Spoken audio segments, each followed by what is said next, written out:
Good morning, nerds, and I hope you're ready for a little Dungeons and Dragons at the crack of dawn. As we embark on a nightly quest at the break of day, I just wanted to squeeze in a quick thank you before we begin. This is the audio only version of a long distance tabletop RPG session streamed live on Twitch every Monday morning. So without further delay, let's get into today's session. Good morning, nerds, and welcome back to another episode of Tethered by the Table. My name is Nathan, and I spend more time daydreaming than dungeon delving, and I wish it were the other way around. I'm Megan. And one of these days we're gonna make it to our 6:30 stream time. But until then, thank you for just joining us on the road and with our stream. Definitely. Well, this is episode 5 of the Tethered by the Table series, and which means we need a pretty good recap on what's going on. Megan, what happened in last session? Okay, so we so I left um what's his name? Dr. Nicholas Jecka's house. And I went to the brothel to talk to Gatria Relum. Um, just tell him that Nicholas Jecka was attacked. And if he like while he was like cleaning up, well, because obviously his brothel was in flames, but if he came across anything, and to check on him. Gator didn't know anything. Um, so when I headed back to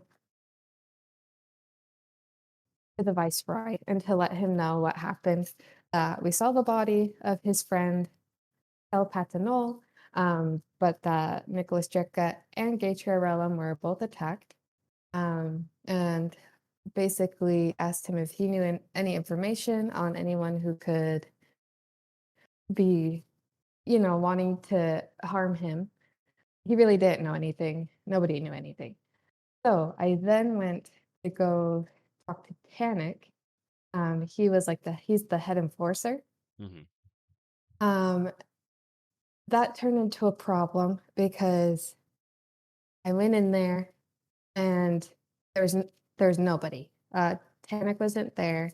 There was some blood splatters, but then his like more officers are coming up and they went to check on him because they heard him scream. And then me, uh, not thinking it through, I jumped out the window. They saw me jump out the window. They ran to come get me. I then jumped back inside of the room Yeah. where I then went to went to the viceroy once again to see if he could, well, first to tell him that his best friend was, well, not his best friend, but Tanner was taken. Yeah. Um, and then if he had any idea, because I also found a note, um, that they kind of looked like Tannic was forced to write it, but just saying he was like going to the specific area. Can't remember what that area was called. It was the But so Stormwatch then Tower. the Stormwatch Tower, he was brought there. The viceroy didn't understand why he would be taken there. But then so he sent me out of the main city, because of course the officers were looking for me. So he sent me away. And then I went to the library to research the necromantic magic. Hmm. And I found this girl. Can't remember her name either, but there was this lady who showed me where to find the necromants, like learn a little bit more about that. But she also was very, she had an interest in dragons, which helpful for me, because of course with my pact. So I asked her about it, and she actually had a storybook that um, that talked all about my patron and why she's trapped. I took that, but weirdly enough, she also had a book written by my father about his travels. She allowed me to take it. I took it, Of course, and of course. then I left, and then I found this note um, that my father had written, and he was basically writing to me while he was alive, saying how he knew I was going to take up the pact and that he had an idea of where to find one of the stakes that we needed to free. I always forget her Triton? Trident. Trident? Trident. Trident. Okay. Like the weapon. Like I think like King Trident? Yes, a trident. Yeah, I King think that's Trident. King Triton. No, no, it's Oh, Trident, like the three-pronged yes. weapon. Okay. A trident. S- So Trident. Um, so yeah, to free Trident. And that is going to be in the sun, whatever that place is called. Stormwatch Towers. Stormwatch Towers. And so not only it seems like Tannic has been taken there, but also Trident, a lead on Trident's freedom is there. So we left off with me planning on heading to Stormwatch Towers. Perfect. And before you head off, is there anything else you want to do in the city of Cyanidel? Maybe take a long rest Okay, in a excellent. bit. Where would you like to take your long rest? Are you kind of one of the like are you kind of like a drifter sailor who will just kind of find a like a nook and cranny in an alleyway to sleep, or do you actually gonna go and find like an actual hotel or inn, I guess, to take a long rest? Well, I feel like I have quite a bit of money, so I'm gonna try to find a hotel or Okay, something excellent. like that. In that case, then you will. I'm trying to figure out what I'm looking at the map to see what might be nearby. Um, 1 second.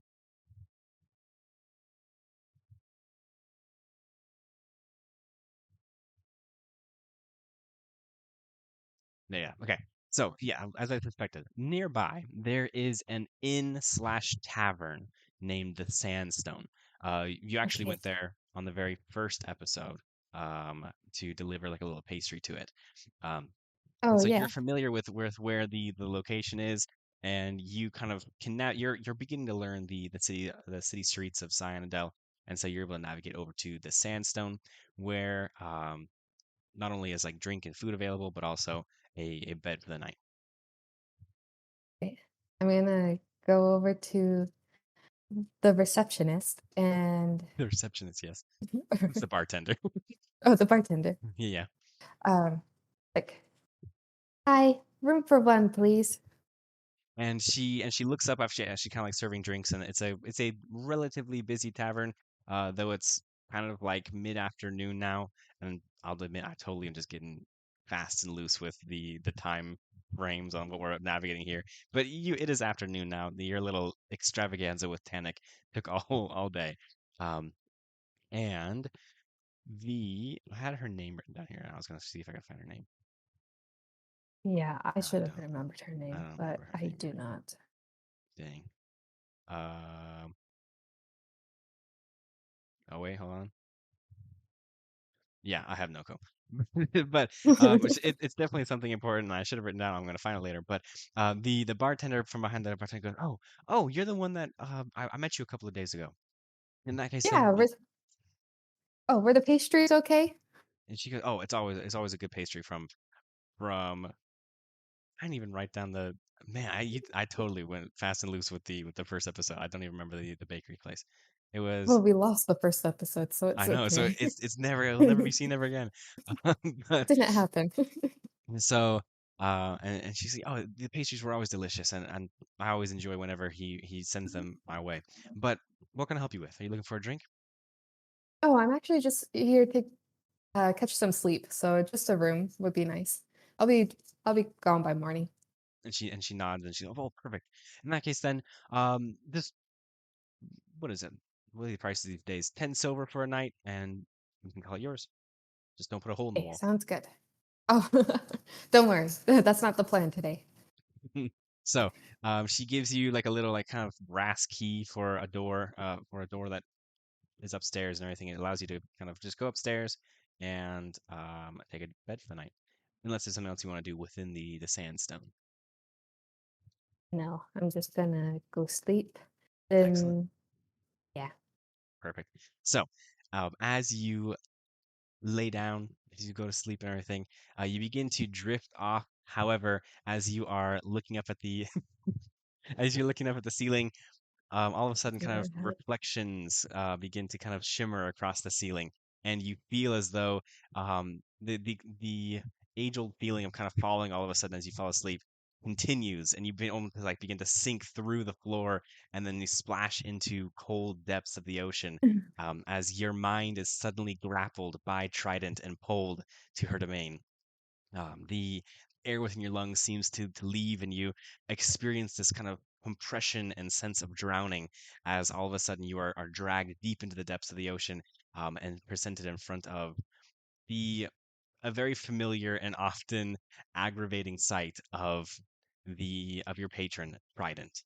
Now before you in the murky depths is a large kind of stone cube with three chains that kind of are coming from the ocean surface down into the box and kind of pass through different like portholes within the chamber. And you're unable to see what is inside, but you know very well who is inside. It is your patron Trident. Oh. And the water, once you're there, you're kind of immersed in this freezing icy depth of water.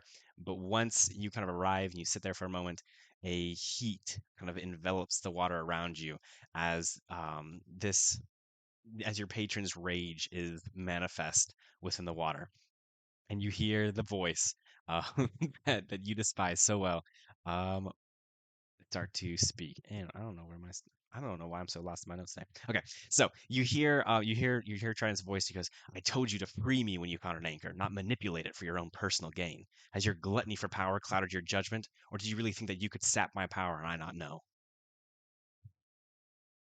I honestly don't want I really don't want any of your power. For the first time in it feels months, I actually have direction that you haven't given me.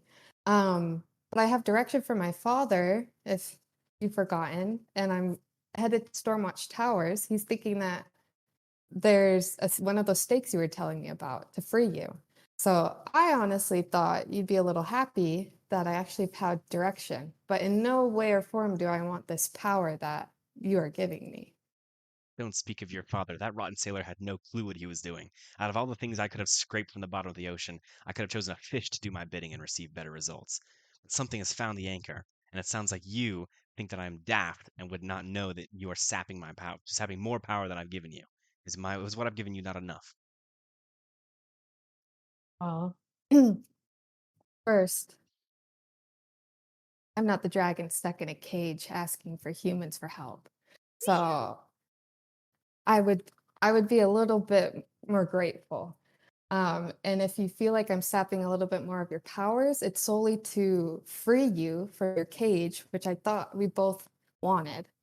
So I'm sorry if it's making you weak, but it's what I need to do. And there's a silence that follows, as, as it seems as though Trident is thinking. And her tone is a lot softer now. It's not as harsh and aggressive as this one. She goes, but it's still, you can tell there's still rage behind it. And someone has found an anchor and is tapping my energy through it. If it isn't you, then I have no clue who could have found it. Like an actual anchor? Like one from a ship, or what are we talking? Or like are we are you saying more metaphorically anchor? And she kind of is, I'm staked down with three anchors. One the anchors that Okay. I found that I've tasked you with finding. One of these anchors is being manipulated in a way that I have not experienced before. Somebody's Okay. taking my power, and I have no clue. Well, If it isn't you, then I fear that someone else might have found it before you. all right. Well, just know I'm working on it. I'm headed to Stormwatch Towers. I have an idea of who could potentially be using it. I feel like I'm in the right direction. So, does that mean they're gonna have powers like me? Like, are they gonna be able to breathe underwater? Can they shoot a tentacle out? You know anything about that? And she goes, I'm not sure. I've never experienced this before. It seems that someone is stealing my power, and I don't know what they choose to steal. But Well, it's can't you drag them down like you've dragged me down? we Bring have a them down to pact. you. We have a pact. We have a mutual agreement. This is more of a leech that I cannot find. Okay. Well, if you let me sleep, I'll go ahead and take that leech off you. And there's another silence that follows. And this time she sounds a little more desperate than she ever has kind of dared reveal to you. She says, "Find that wretch who dares uses my power and slit his throat at the base of the spire, that his blood may coat my chains, so as a warning to anyone foolish enough to use my power without my say so." And all of a sudden you feel kind of the tension and the kind of the anchor even on yourself release, and your body kind of float rapidly towards the surface, and all of a sudden you feel yourself kind of explode from the water tension of the ocean. You're back in your bed, but you are soaking wet now, Oh my God. as if you were actually in the ocean. And you are now back in your bed. The reflections are gone. However, you look down at your wrist, and your hack bracelet is Um, latched onto you once again. yeah, because I threw it away. Well, there's no getting rid of her. I'm gonna pull Toll out. I'm Yeah. like, the only good thing of that pact is you, buddy. Like, just know that. I'm And he gonna sneezes your hand, and he kind of like shakes like a dog would to like get like extra water off of him, and he just looks at you compassionately. well, the bed's wet, so I'm sleeping in the bathtub, it looks like. So good. All right. And you experience a long rest, though taxing of a conversation it was with Trident. You do find some solace, and you're able to get to sleep, and all of your stats and all of your things are all normal long rest stuff. You're Nice. all good to go. Nice. All right. Before I go, I'm gonna look around the room. Is there like anything in here Anything in there? Um, besides like the bed the bed. I and the mean, there's Bible that's in the book? In the bedside table. yes, yes. I mean, besides just like the regular pieces of furniture, I mean, you got the bed there. You got like a bathroom, of course, with the bathtub that you're residing in. Um, there's always that weird hotel chair that's kind of like facing towards the bed, Yeah. and it's just that one. And really, like, there's nothing of value. Anything that kind of would have been valuable would have been taken by the last kind of person through the room. It's a very just bare bones, four walls for you Okay. to get some shut eye. I'm gonna go by the bedside table and open up the drawer and see which faith is most dominant here in Yes. Canada. It is gonna be, once I pull up my stuff, there is gonna be, oh man, you're making me pull through all my stuff. Okay. So there are two kind of main goddesses that so to provide a little bit of extra context. um Originally, all of the archipelago all kind of have subscribed at one point to the Alutoa pantheon, a group of, I believe, 9 gods that they believe kind of created the entire world. And after the islands fractured, there are some islands that either kind of gravitate more to certain gods, some islands that have kind of forgotten their god. Like it's the natural like religion stuff. Like there's I guess that really didn't need to be explained because that's just how regular world works. But the this island, most of their culture falls closely with Tehenashe and Maktui. Tehenashe is the goddess of childbirth, seemingly to be the mother of all of the gods, and Maktui is the goddess of land and sea, who they believe is kind of the goddess who would have um, created the islands and forged the waters. But Maktui is believed to be a fish. Is kind of Oh, believed to be known as all kind of right. a god fish that kind of has the ability to appear in any sort of body of water, in any form. But is Tehenashe is humanoid in their in belief. Maktui is aquatic, is can take the form of any aquatic life. I assume it would be more of Tehenashe that we see here. Correct. Matsui's aquatic life. Okay. Yeah. So the book that you're so to kind of circle back down to the book is a kind of a book that celebrates the life and the stories of Tehenashe. But throughout the kind of the evolution, or I'm trying to think of the creation story kind of the religion, Tehenashe is sheltered by Maktui in order to give birth to the rest of the gods. And so they kind of coincide very close together. The stories often take place with both Tehenneshe and Maktui, and so it's a book that celebrates the achievements and the blessings that Tehenneshe provides, with Maktui being a prominent feature in most stories. Gotcha. Sweet. Well, I'm gonna take my leave. Okay. So, after your long night rest and you leave the room, as you come down, the bartender actually has like a meal prepared for you. It's kind of like she's trying to do her best to do like a bed and breakfast type thing, and provides Yes. like a little kind of warm meal. It's not much, but at least it's a little something to get the day going. And you are free to start traveling. And so, Nice. actually, no, I was actually gonna bring into some of this like this. Um, Last night, before you tried to fall asleep, and Mhm. before Trident so rudely interrupted you, you were taking a look at your father's book and were able to pull two different maps that he had kind of created for you. So, um, I have already provided you with these maps, but I'm going to show them to the stream.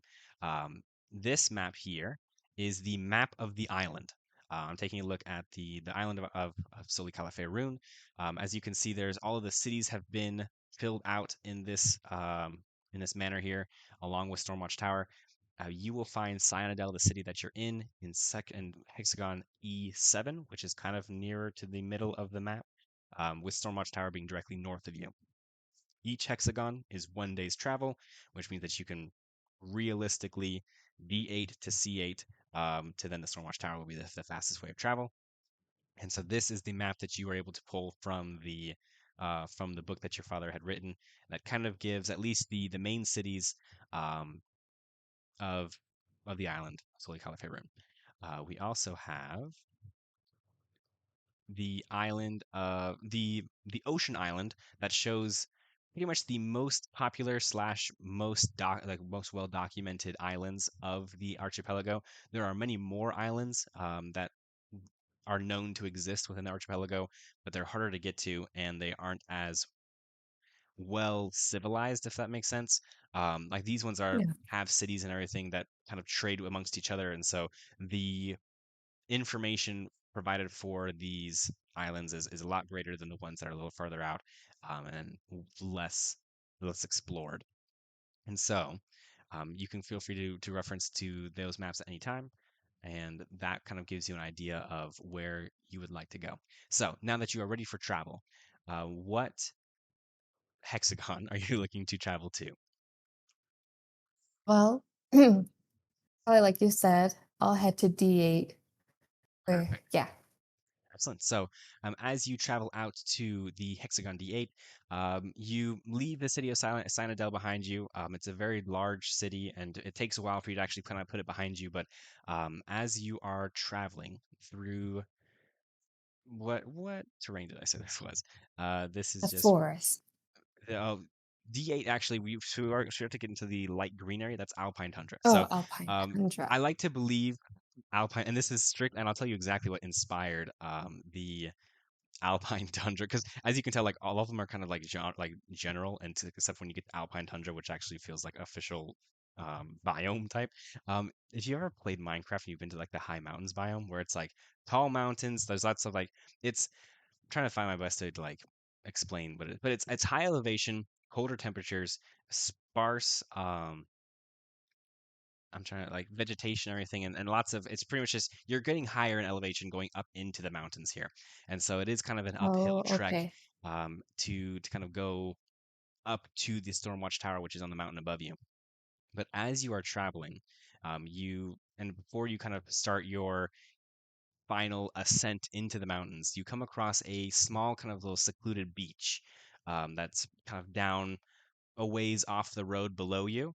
But what catches your eye specifically is a large wooden ship, like a large merchant ship, completely beached up onto the kind of this hidden beach, kind of this hidden sandy shore here. And there at first you don't see them. But as you kind of take a look closer at the ocean, because you have a respect for boats, you've been on boats, and it caught your eye because it's a nice merchant boat, and one definitely not from Soli Calife.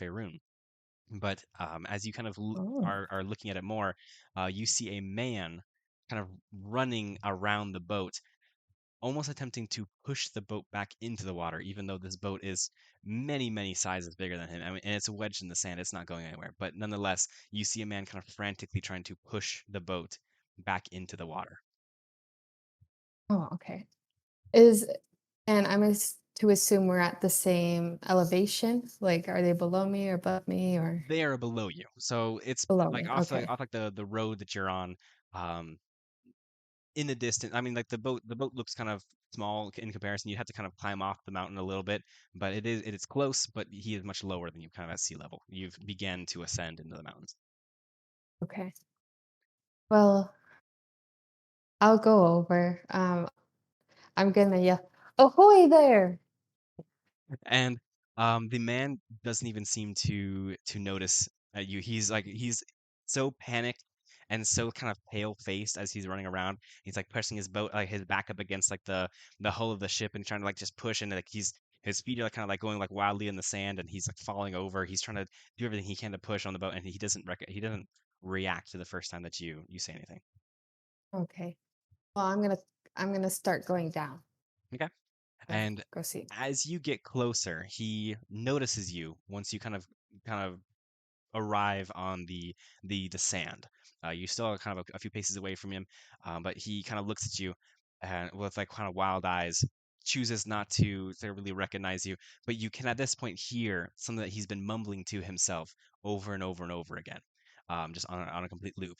You can hear him say, "Boat with black sails, made of cinder and ash, his laughter the reason that white tip waves crash.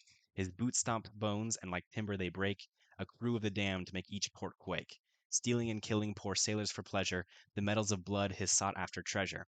Hell's tempest act as sails as his sails breeze, a vast here comes Reaver, king of thieves." Over and over and over Oh. again as he's speaking, trying to push this boat back into the water. And you are Do now kind of I close enough that you're within a few paces of him. Gotcha.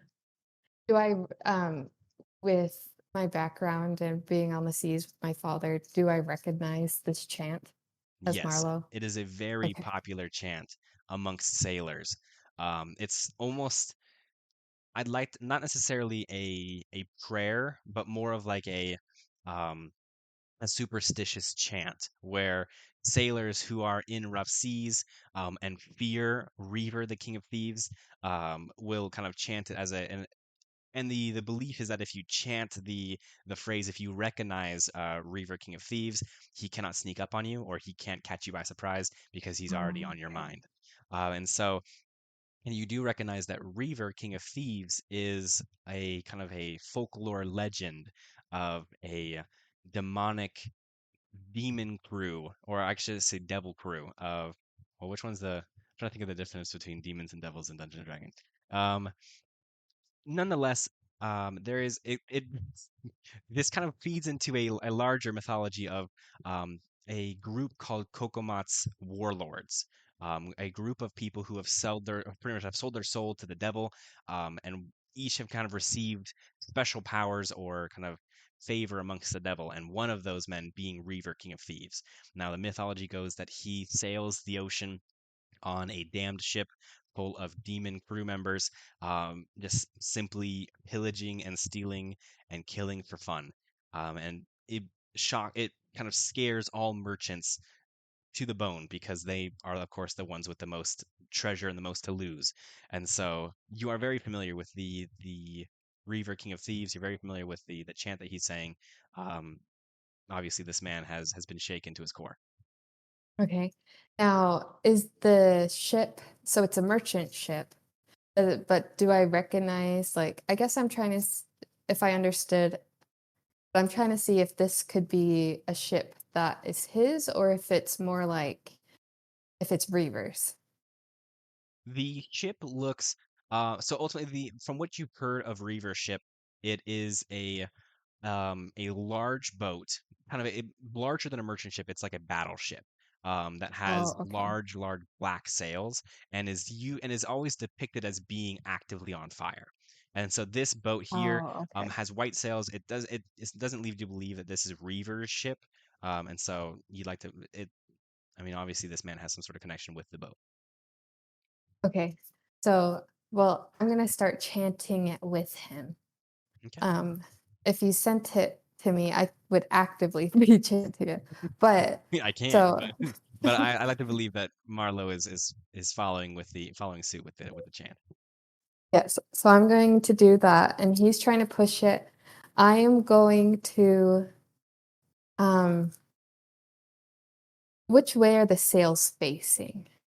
Are they The facing us or are they like turned the towards boat the ocean? is running ground like towards land, and so the boat is completely up onto the sand with the front of the boat facing inward of the island. Okay. Well, I'm going to jump into the boat Mhm. and turn the mask the other way. So it's facing the ocean.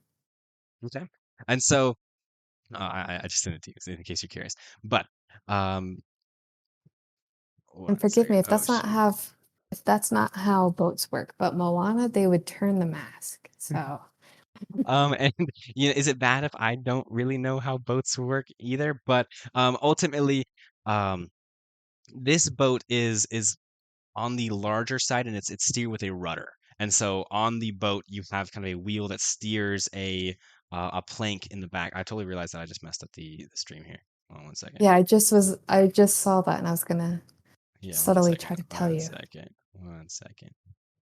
I'm going to stand by real quick. All right, we're back. So the boat is piloted by a rudder in the back, and so you have to kind of steer a wheel, and the rudder in the back will control where it's more of like a European style boat, rather than like the boats that would have taken place in. I guess Moana technically has like rudders as well. But nonetheless, what I'm kind of getting to the point is you wouldn't. The boat I isn't necessarily can't. easy to turn You're to saying turn I can't around. do it. Yeah, I'm saying I'm trying to tell you nicely that Okay. you can't do it. This boat is wedged thoroughly into the sand, and unless the tide grows higher, the boat is sunk, and like is beached and isn't going anywhere. Okay.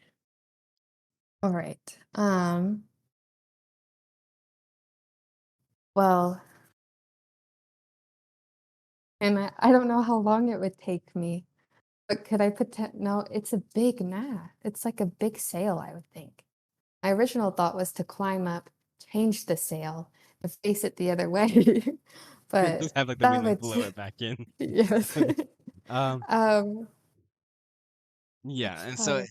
I mean, ultimately, the boat is is relatively stuck, and the more you kind of are pushing on it and realizing that this large boat that would typically take like a crew of like 10 or 15 is not going anywhere, which kind of makes this whole situation that much more depressing when you realize that he really hasn't spoken to you at one bit. He has accepted your help, but he is still like actively just pushing on this boat to get it back in the water. And the phrase is kind of going over and over in his mind and in in his head or on his tongue, just the boat with Yeah. black sails, the boat with black sails. Okay. How far up the beach is it?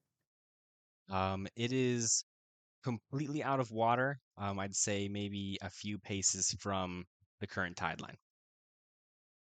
Okay, a few paces. Um, Meaning what in feet? In feet, I'd say maybe 10 feet. Okay. I'm going to use Thunder Wave on this ship. Okay, all right. So so hopefully it doesn't damage it too much. But Yeah. um well, okay, or I could do And as you're kind of thinking to okay, I on like what you can do, the sailor is kind of looking at you like, "Get away from me!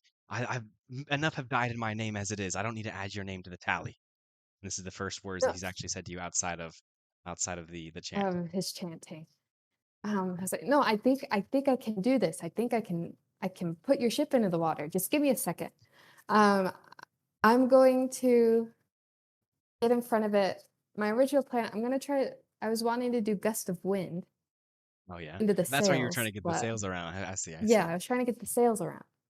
Um, but it says a line of strong wind, and this is up to your discretion, Hmm. but 60 feet long and 10 feet wide, blast from me.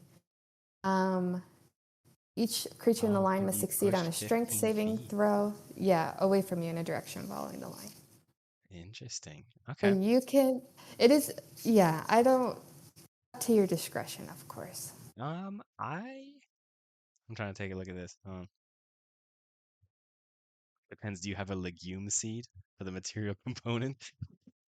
Does anyone even play with material components for spells? That is Um, something I would like to know. So, anyone out Artificial, there that does, let me know. definitely. I mean, I'd say, yeah, you can go for it. And you Yeah. can just kind of push.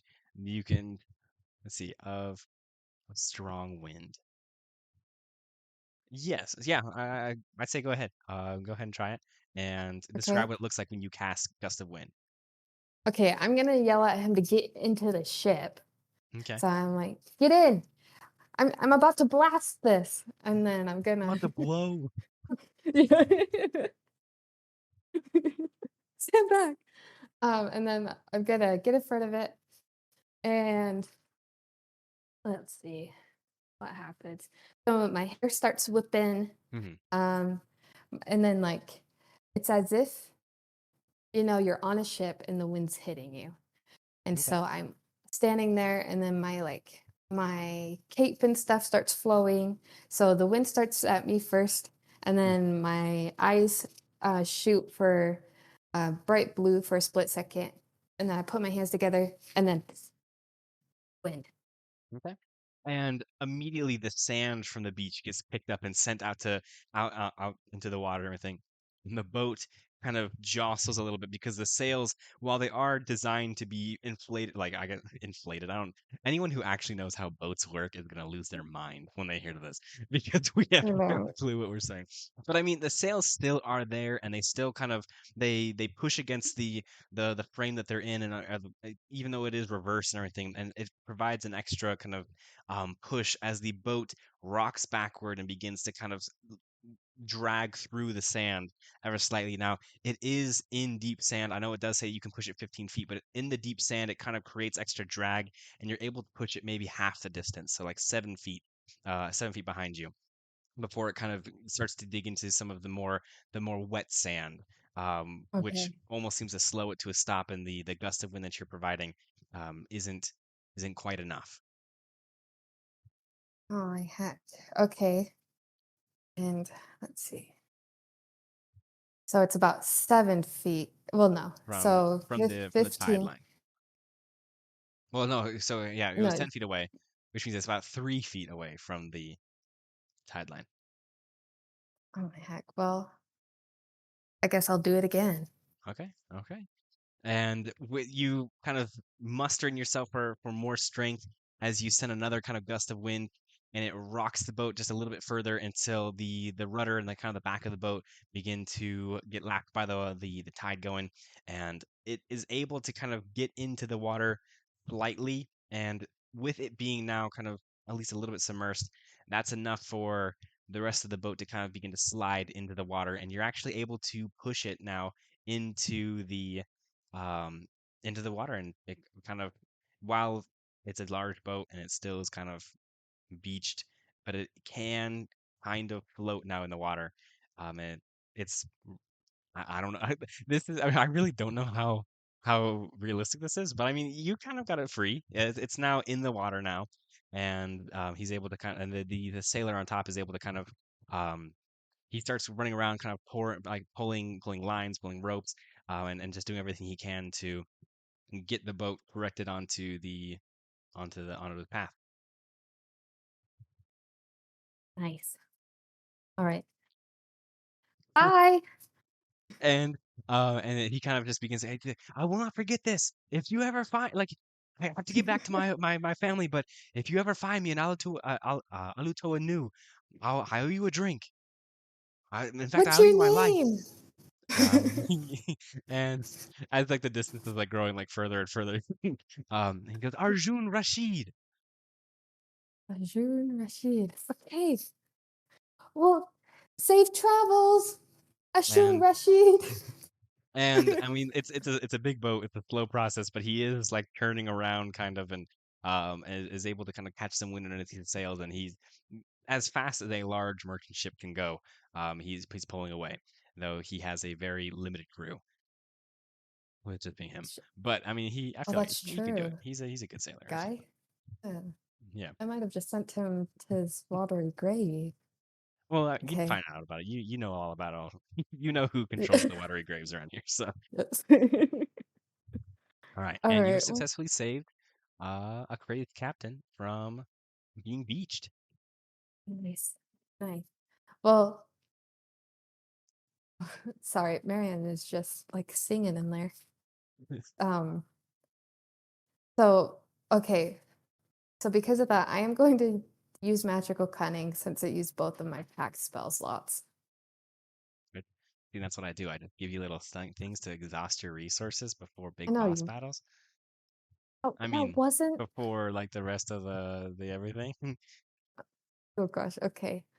All right. So that was a minute ritual I did. I got one of my spells back. Excellent. And All right. you can head back up to the road and continue walking. Um, is there anything on the beach, Anything on the like beach? from the Yes. ship? It looks like the boat was the boat hit the beach was kind of with with force, and some of the crates and some of the things on the boat may have kind of like dislodged from the deck and is now in the sand. And so you can find a decent amount of crates kind of scattered around, and roll an investigation check if you want to see what's around. Oh my god. Do we love your Okay. investigation checks? I know. I'm like trying to think of ways I can rephrase this so you don't ever let me do investigation. I've yet What to are be able to obvious figure it things that I'm out. seeing in front of my character right Yeah. now? What looks easily to break that I could just burst through? I was a nat one. And that one. So yes.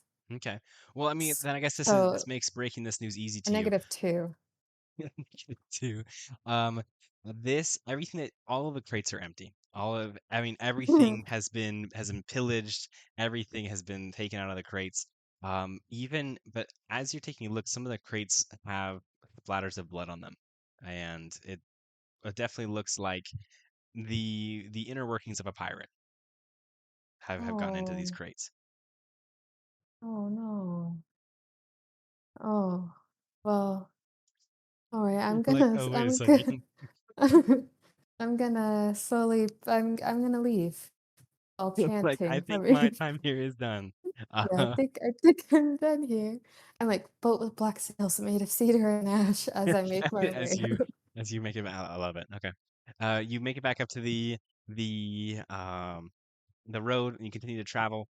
The rest of the day seems to not give you any trouble, as you it's just a long walk kind of up the mountain. Now, if you're looking at the map from the perspective that you're standing, even in Cyanidel, across that little kind of watery area just north of you, you can see up on the mountain the large Stormwatch Tower. It seems like, Okay. from this distance at least, it is a very large cobblestone tower overlooking the ocean just north of Cyanidel. And so even while you're walking now, you can still kind of see your goal up the large mountain road, up on the kind of the mountain peak almost above you. And so with that in view, it kind of inspires you to keep on walking uphill, because the whole thing is uphill. It's a day's travel uphill, which can be fun. And the sun rises and the sun begins to set, as really you've just been walking all day. No issues here, and you are free to make up camp, or you can choose to walk in the dark. So I'm giving you Um, each yeah. hexagon is a day's travel. I give you the Mhm. chance to long rest at the end of each day, or you can of course travel within the night with added I'm, dangers ish. Not to spoil anything. I'm going to settle down for camp. Okay, I'm gonna excellent.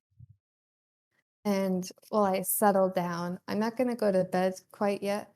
Mhm. I'm gonna pull out the book that I got from Oh, what's her this bucket? so from Dita Bira, Vita. you got a book, The Empire of Fire and Scale: The History of the Crimson King's Reign, and you want to read through that Yes. book. Perfect. Yes. Do you want to read the entire thing, or are you scanning No. just for keywords? I'm scanning for any embarrassing things that I Any can embarrassing things? that I can bring up next Okay. meeting. You begin to scan the you begin to scan the book for any sort of dirt or gossip you can find on Trident the Dragon. But instead you find a a scheme. And so ultimately the Empire of Fire and Scale: A History of Crimson King's Reign is mostly about the Crimson King, a red dragon who has taken the island a red dragon whose father has taken the island, the Wild Cliffs, which is also available on your map, um, by force. Ultimately, the red dragon kind of went through and conquered slash either through violent means or through trade disputes or through just kind of gaining popularity, has successfully united the wild cliffs, all the different dragon species underneath kind of one ruler, which was the Crimson King's father. What I can, yeah, yeah. what's his name? I'm pulling it up now. I have a. Oh, shoot, 1 second.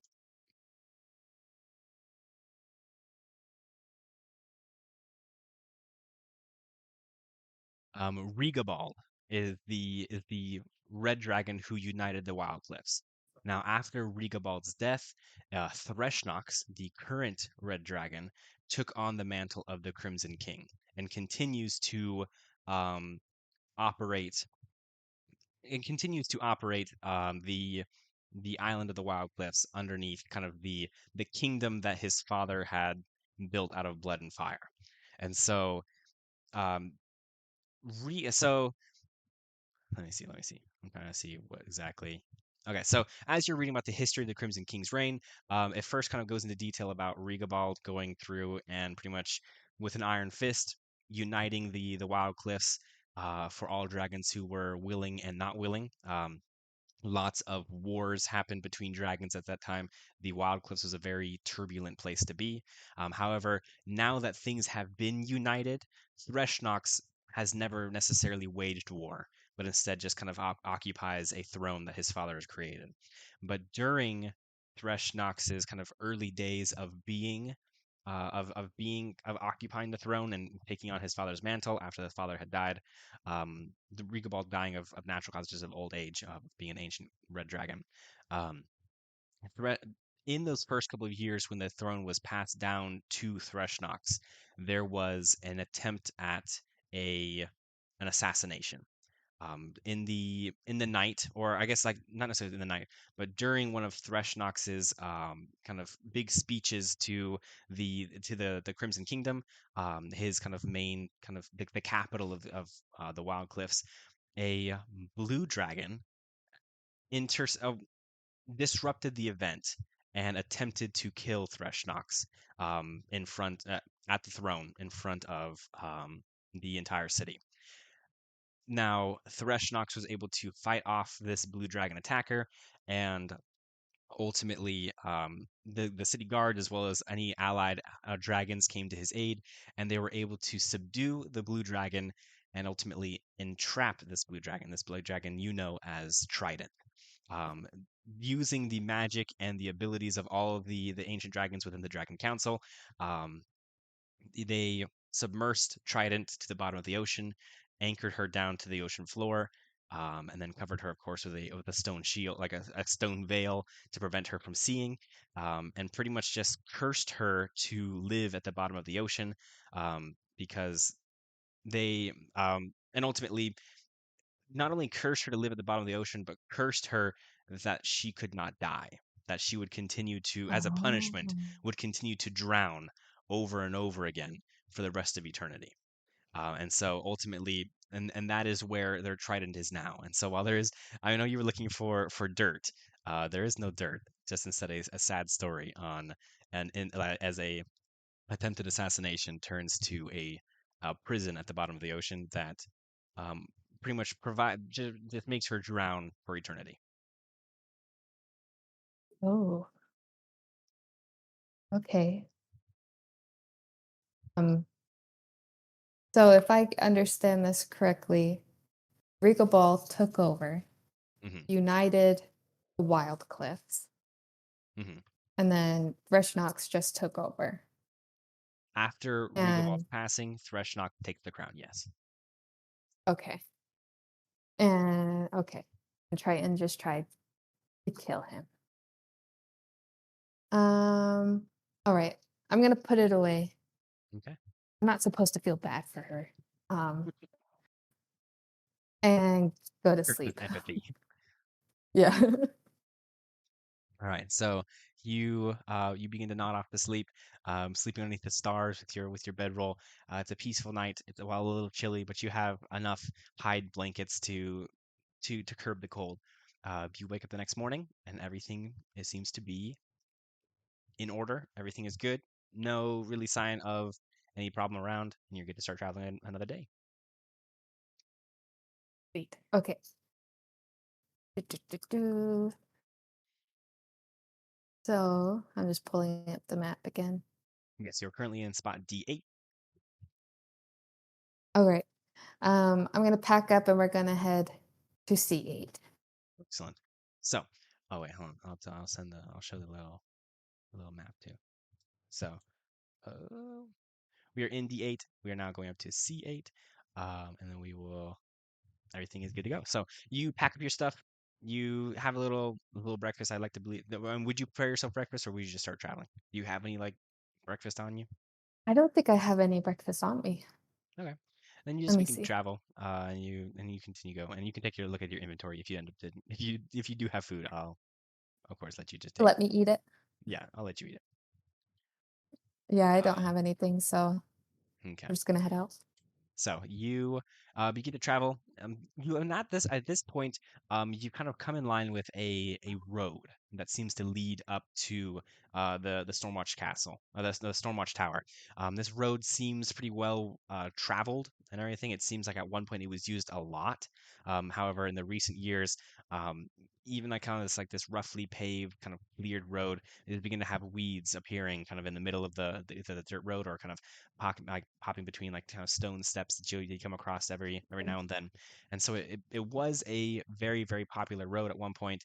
At this point, it's been left just untended here. And as you walk, you start to hear some commotion up ahead, of kind of a at first it's a large Gotcha. shout followed by kind of a thud, and then you kind of hear a distraught horse kind of um, impatiently kind of prancing back. Well, I guess not necessarily prancing, but like stomping back and forth and um, sounding distressed. Okay. Well, um, sorry, Marianne was talking to me while you were talking to me. No worries, no worries. Um, so I heard a shout, I heard a thud. It's on this road Hmm. that is used to be used a lot, but isn't currently. Correct. And Okay. this road leads to Stormwatch Tower. All right. Well, I guess I'm going that way. Okay, I'm just excellent, gonna walk up. perfect, I'm gonna casually make my way over to the sound, not perfect. trying to So, hide myself. okay, no, I should have asked whether or not you were sneaking or not, but no, that helps. Um, I will preface here. I mean, since you've been walking all day, the sun is kind of past its peak and is heading towards sunset. You are like the whole day has been uneventful until this moment. And as you kind of walk up around kind of a bend, you see an older man on his back, kind of below what appears to be his horse, who is kind of rearing up in terror as it's been spooked by something nearby. And he's trying his best to like kind of calm, like, "Oh, hey there, like it's okay, like there's nothing around."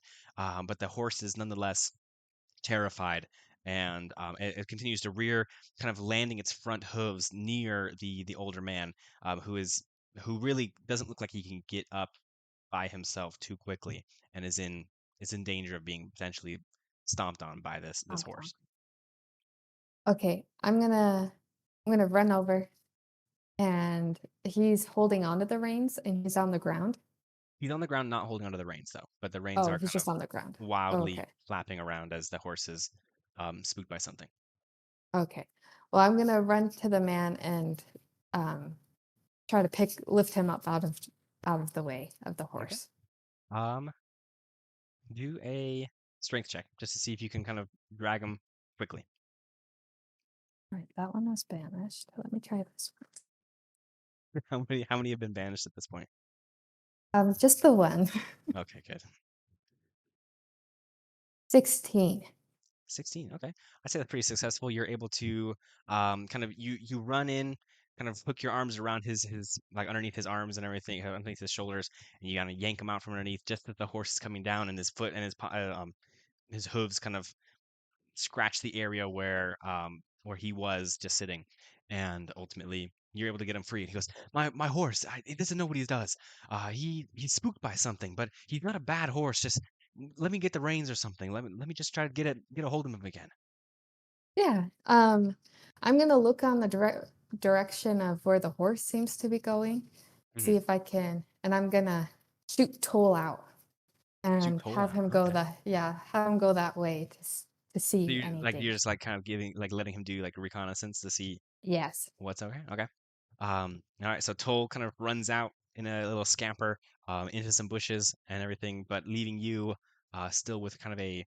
The horse isn't necessarily traveling anywhere, but it's just kind of it's bucking and stampeding, Yeah. just kind of in the area on the road.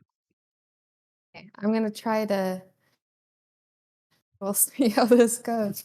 I'm gonna try to grab the reins and talk calmly to him, like, hey, hey, hey, Okay. Perfect. don't So fret. so are you looking to if you're looking to calm the animal, then I would then roll an animal handling check. If you're looking just Yeah. to be kind of quick enough to grab the reins and kind of like hold it down in submission, do like a dexterity check. Okay. All right. I'll do. I'm just gonna try Is to this a grab his straight roll? reins. Oh, you're gonna try to grab his reins. Okay. Are you doing animal handling or dexterity check? Dexterity. Okay. All right. That All was a right. 7. A 7. Okay. Yeah. You are as a sailor, you don't come into contact with horses too often. You're able to grab the reins, but now really all you've accomplished is now that you have an angry stallion at the end of this little leash that you have now. And so you have the reins and you begin to kind of, I mean, you're familiar enough with horses being used on the docks to like pull large shipments off of boats or to help operate cranes. Um, you're used to kind of like draft horses and you recognize kind of some of the techniques um, that those dock hands would use to control wild tempered horses. And so you kind of tried to like um, constrict the animal's movements. That's why it can't like rear up, or at least kind of like get it to do something else rather than just to kind of wildly like hit and like I don't know. I feel like I mean, I even like. I mean, you guys had horses for so long, and I don't know how to describe what a horse is doing. I mean, it's like bucking and its head is rearing and everything like, and you're able to at least kind of you're kind of making it instead like walk around in circles rather than necessarily just kind of sit there and buck. And so it's still wild mannered. You have control, but not as much control as you were Total hoping. At control. least not enough control that you'd feel good trying to get the Yeah. old man back on the horse. Okay. Can I try to thrust the reins into the old man's hands? Yeah. Okay. No. Yes. Yes. Yes. Let's So try it.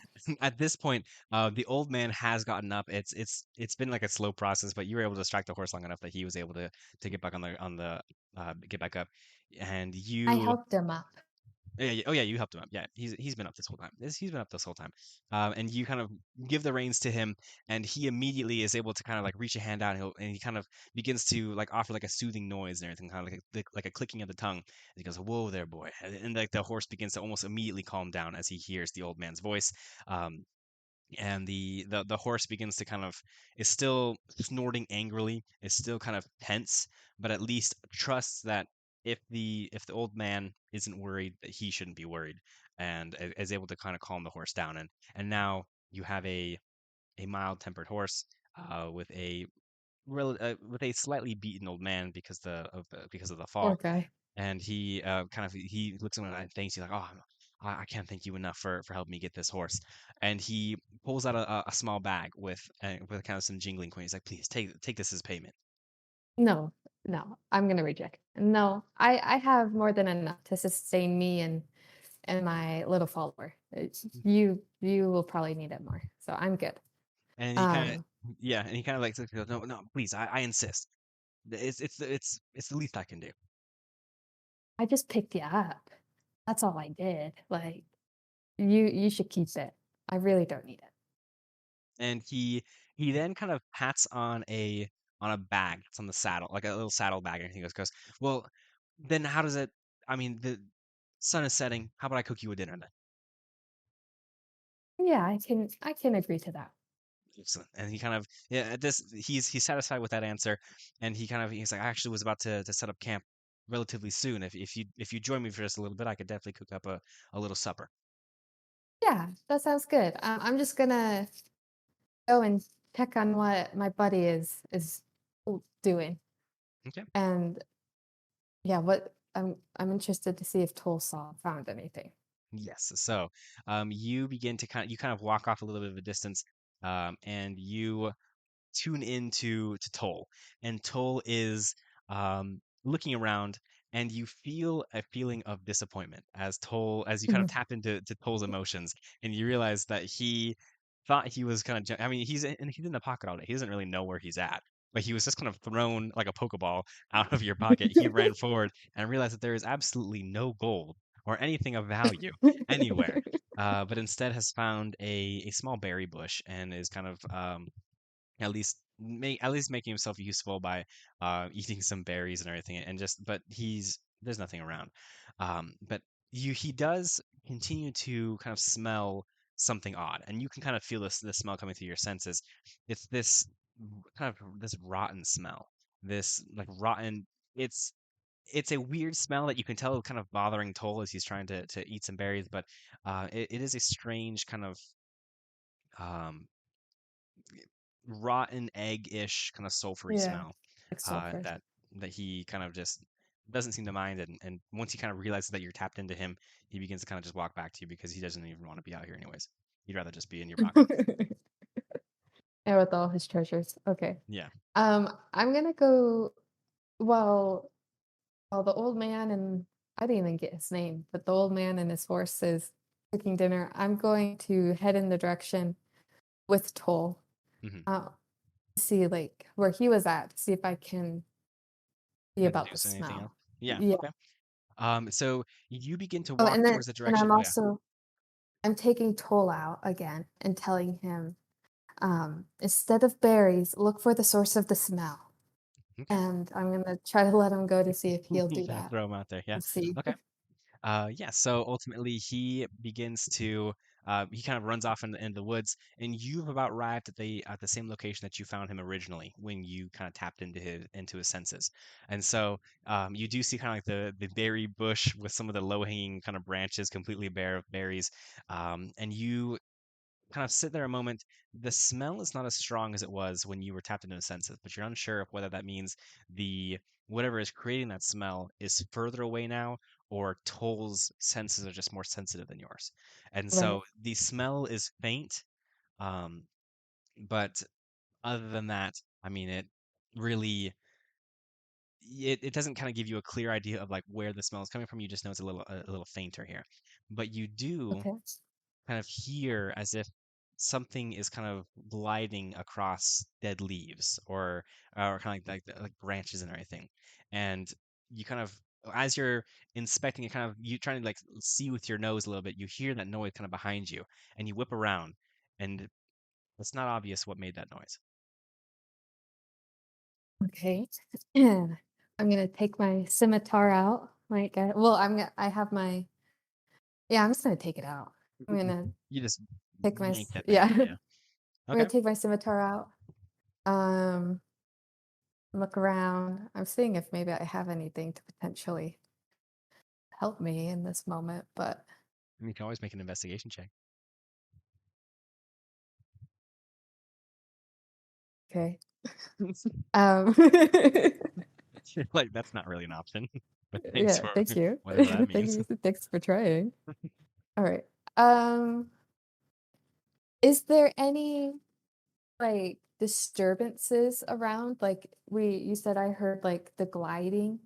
Mhm. Is there any disturbances of like the leaves or like can I deduce where like this thing or person, whatever it is, like which direction or like about where the Yeah. sound could have been? If you're so here, we'll phrase this differently. If you're looking to kind of track a potential creature or humanoid that's in the forest with you, I want you to make a survival check to see if you can maybe. Is that any better for you actually? I forget what I survival was goes off of. I was Uh, going for a specific stat, but okay, which survival stat? does Hold on. So okay, fine. In that case, then describe it a little better. Tell me exactly what you're looking to do. never mind. You oh, I bet you're Never trying to go mind. a nature check. No. I was, but nature doesn't do that. I just looked.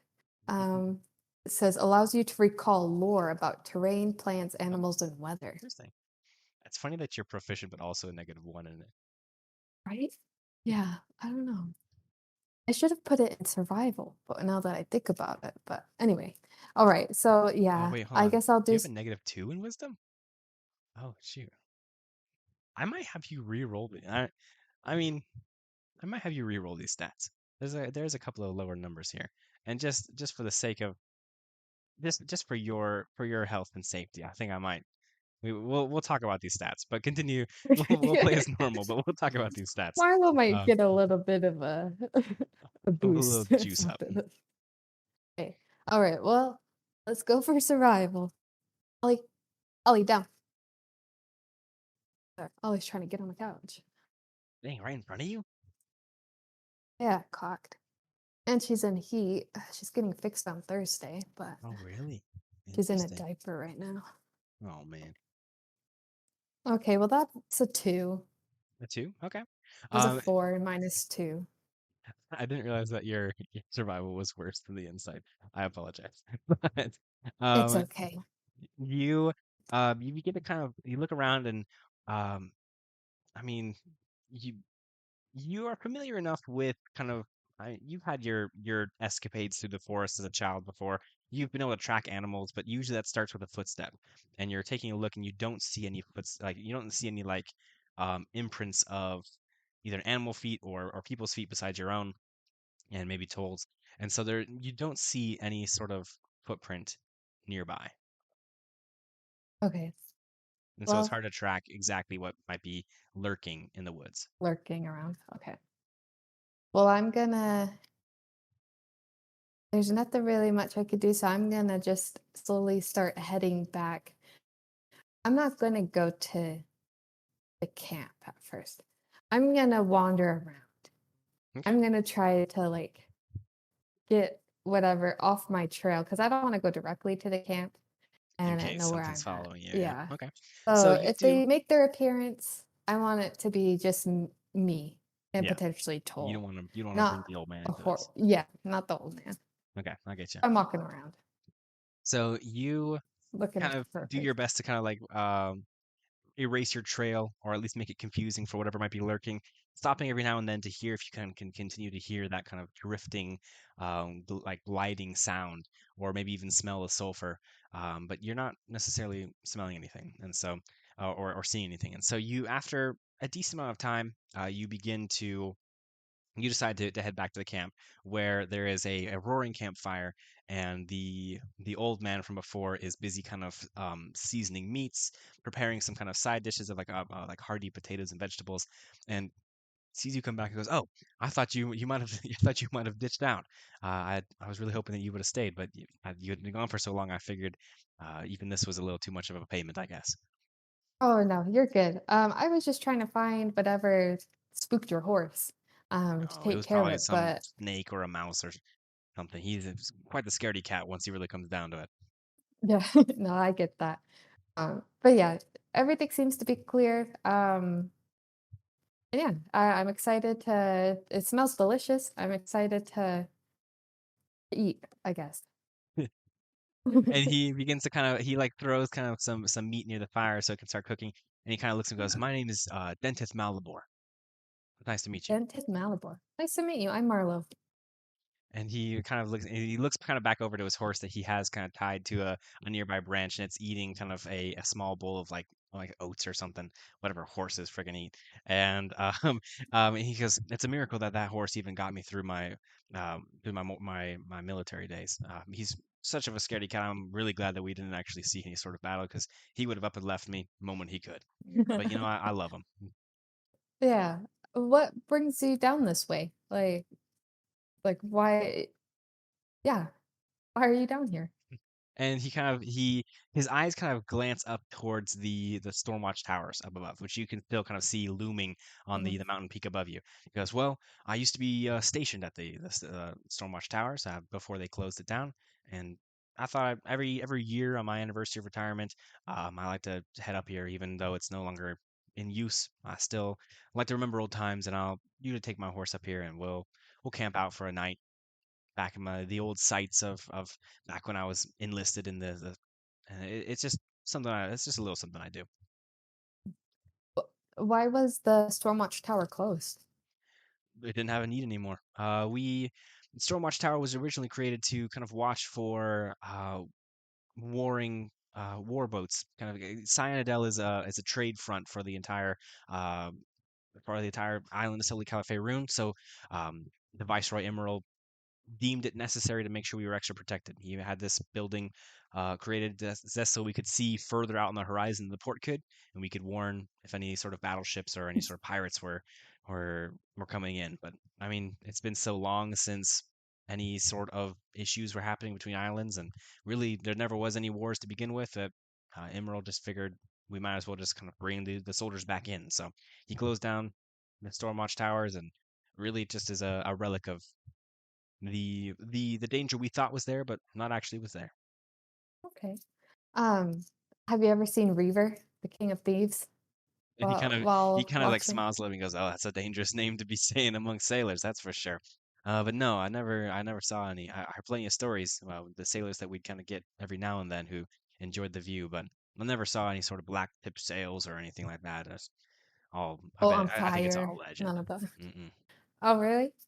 Oh, well, I can't say that I've seen a boat on fire either, but I would say that I've definitely seen the effects that this this person, this King of Thieves, can certainly place in the heart of men. But Sailors are a oh, suspicious are a superstitious type, that's for sure.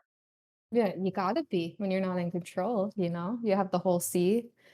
It's nice to think that there's something that can give you a chance, I guess, with Definitely. in the No, open water. I see it. I really do.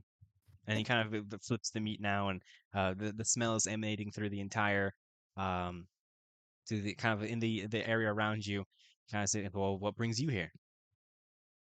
Actually headed over to Stormwatch Towers as well. I'm kind of on a little mission given by the Viceroy, just to check it out, see if it's, still standing. As you said, it's been closed for a bit, so he just wants me to make sure that everything's intact and there's no vandals and stuff like that. He kind of nods and goes, well, it's a good old viceroy. He always seems to be operating in our best interest, and he really did. I mean, I mean, Tanik's not necessarily the best enforcer, and sometimes we always get like a laugh amongst the other enforcers, just the shenanigans that Tanik would often put us up to. But I mean, Emerald always seems like he has our best interest at heart, and so I can't complain. Nice. Yeah. Well, if you're headed that way, we could maybe go together in the morning. Really, If- I guess. I mean, more the merrier, I guess. But uh, I mean, I'm an old man, and I tend to get up pretty early, if that's all right with you. Oh, earlier the better. Yeah. Excellent. And he kind of At this point, the conversation kind of goes back and forth with small talk. Is there anything that you're looking to speak to him directly about, or you just kind of want to just enjoy a good Um, time with a stranger? And yeah. excellent. All right. Um, I don't know if I feel too comfortable about like getting a full night's rest. So Mhm. I'm wanting to like keep watch. Um, Okay. so just so nothing creeps up on us. Nothing creeps up. Yeah, no, I get you. Yeah, so I mean, you guys enjoy the meal. He serves two very hearty dishes. It definitely is an old man dish where it's like steak and potatoes, and then some hearty like vegetables with it and everything. Um, and at this point, the meal has been cleaned up. He is kind of grabbing like a bedroll off of his horse and everything, and is kind of getting down to kind of turn in for the night. And actually, while you are kind of just sitting looking at the fire, keeping an eye out and kind of wanting to keep watch, allowing him to kind of get comfortable first before you start kind of figuring your bed situation out, you hear that noise again, that kind of gliding through the leaves, a kind of a sense of like that smell kind of wafts back a little bit, and the hair on the back of your neck kind of begins to stand a little bit as you realize that you're not really alone. And when's the last time you've checked on Toll? Oh no, I assumed that he was with me. I mean, It unless had to it wasn't be with you, because I remember when no, you showed up, no, you I sent sent him out him again looking away. for the Yeah, smell. but I didn't necessarily. I was just walking around trying to get it off of my scent, and Toll just did what he was doing, but I Mhm. didn't specifically say that I was grabbing Toll. So I haven't seen him in a bit. I assumed that he found other things, but so that's a problem. So So I mean, I'm camp is gonna still camp. Nothing's not happening, but you do kind of get the sense that something might be nearby. okay, I'm gonna try to tune in to see if Toll's within 100 feet, like within Okay. range, to see if I can see where Yeah. he's at. So as you're looking into the embers of the fire, you kind of let the the dancing and the flickering of flames kind of turn into this feeling of like connecting into Toll, and your senses are then kind of connected into your little dragon, and you immediately see the kind of the ground, and you can hear his nostrils kind of like sniffing like back and forth, kind of like a hound dog would, as he's kind of going around in the smell is strong. The smell is very is feels very close, like even stronger than it was when you first kind of patched into him initially and smelled the sulfur.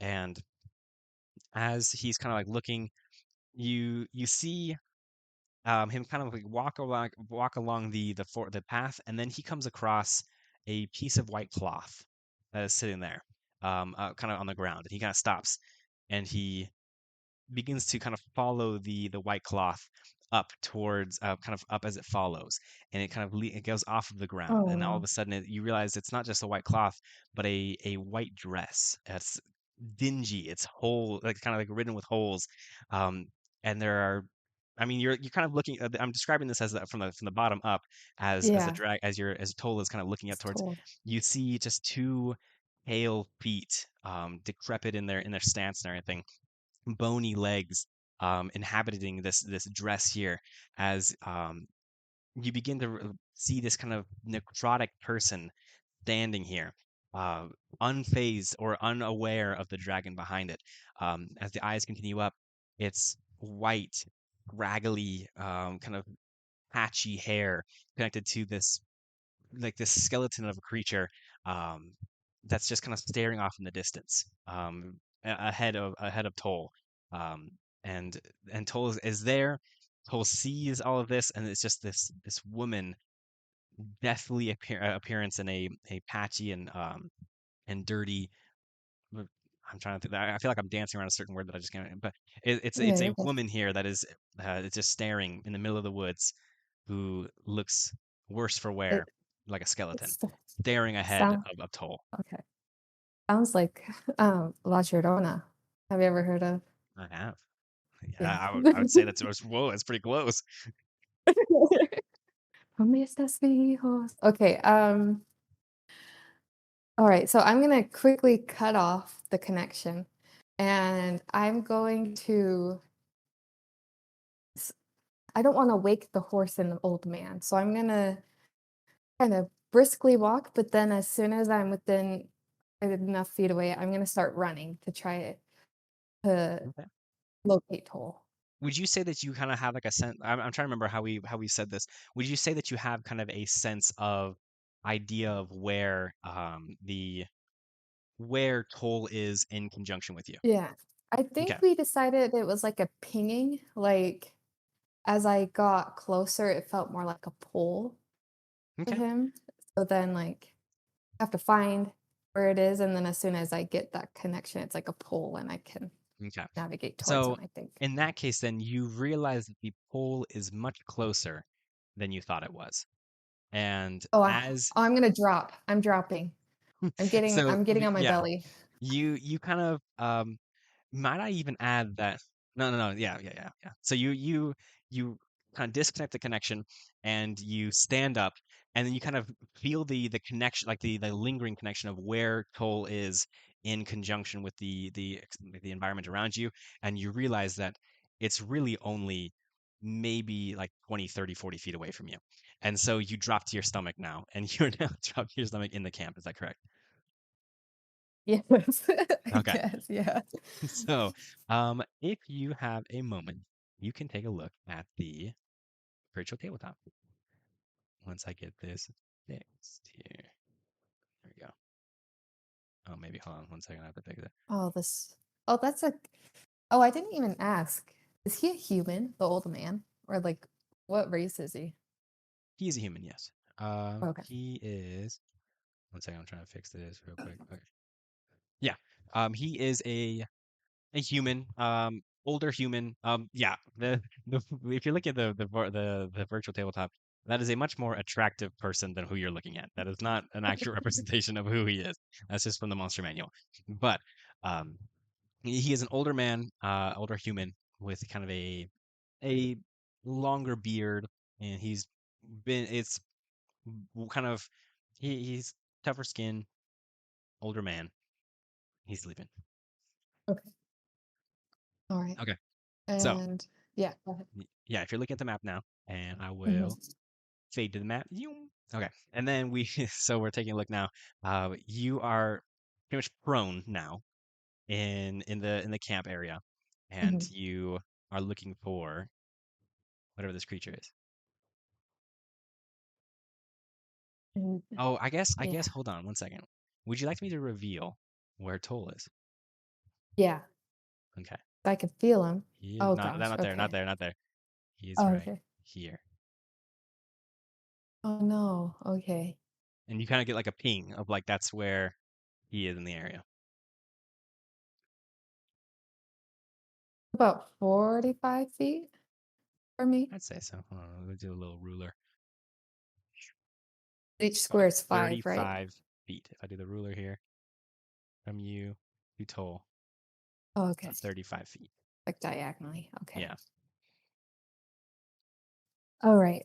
Um, so he's a little bit away. I'm going to slowly get up Hmm. and I'm going to move this way, like that. Okay. Perfect. And at this point, what are you doing? So, okay, Oh shit, 5, give me a 10, minute, brother. 15. Let's do this. So it's densely forest. So I don't think I'd be really able to see this woman. Is Tolf going that way? So he's going further away from No, camp? sorry, I was putting him into this little Oh, square okay. here. But he from the perspective when you were doing your little connection thing, he is facing at this point. He is facing you where you're standing Okay. now. Oh, so they're coming towards me. Potentially, yes.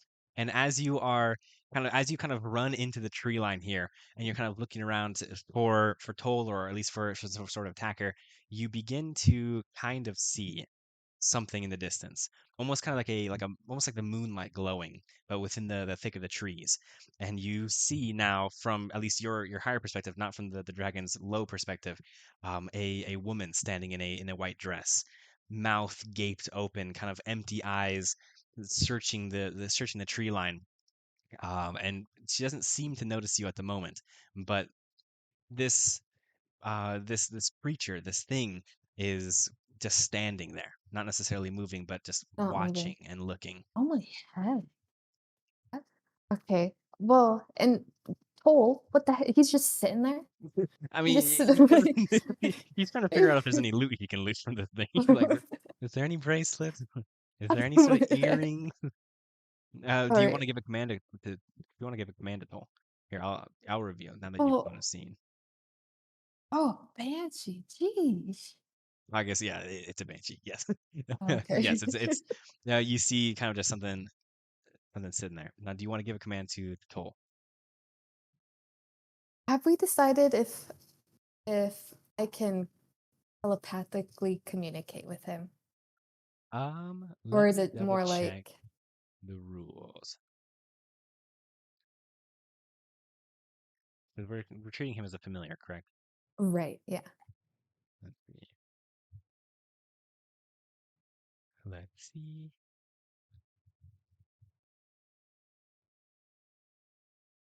Amazing. So telepathic connection.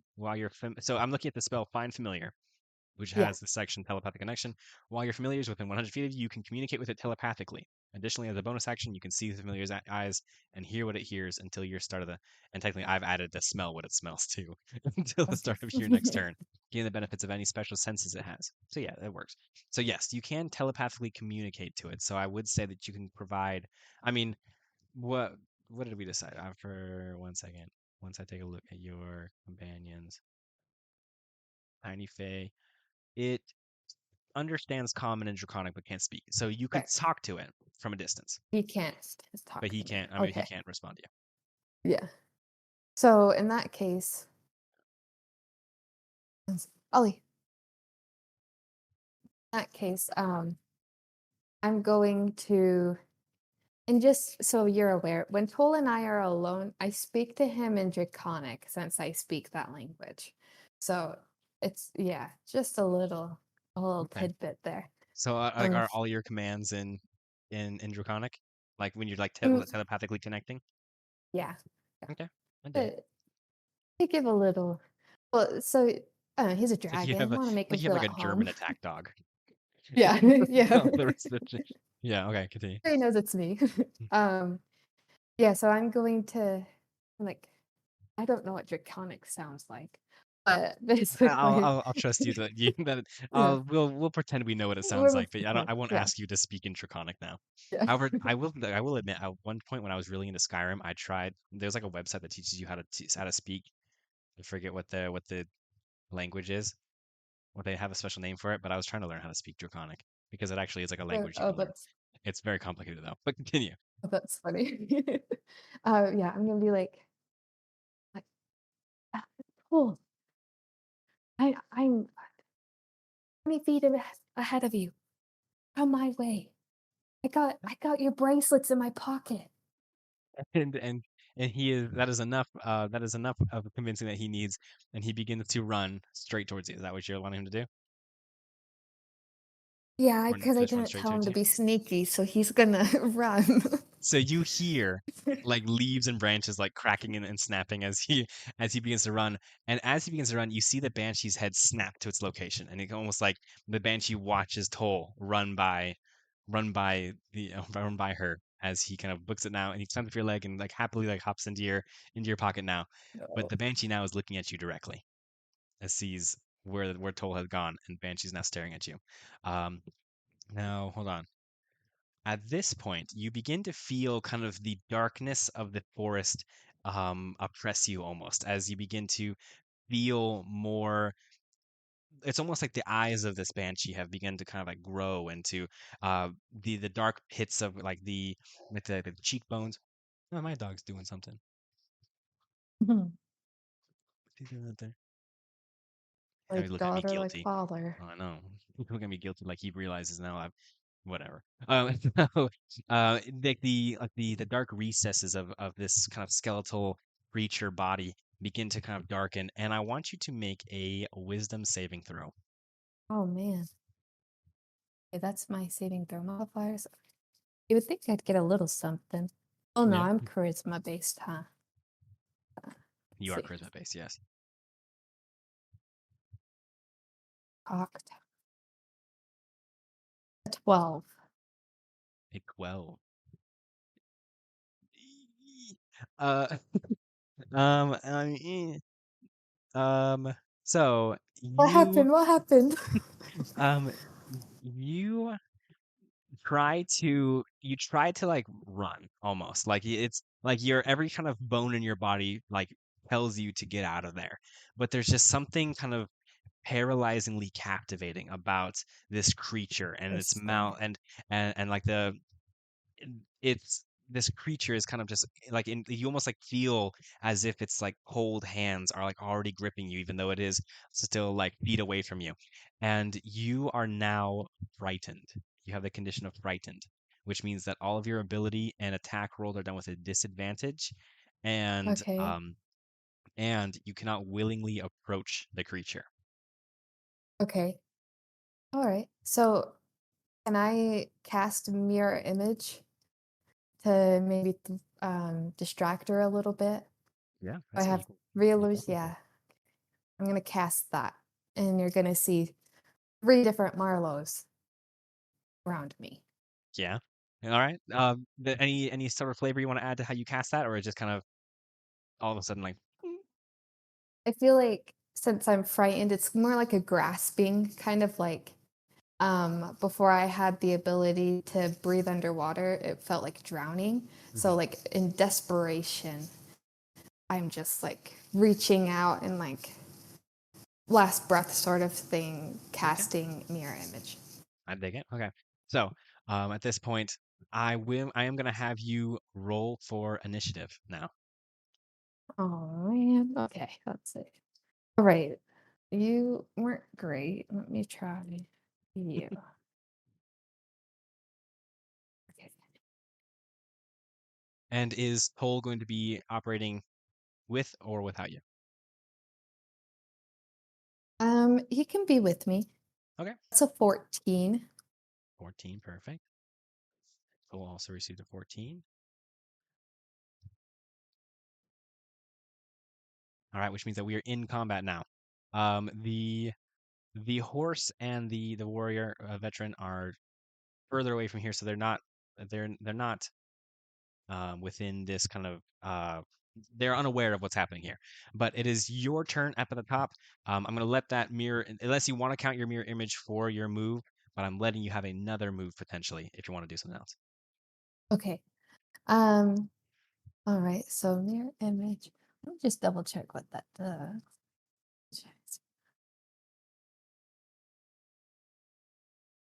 Okay. Now, is it kind of like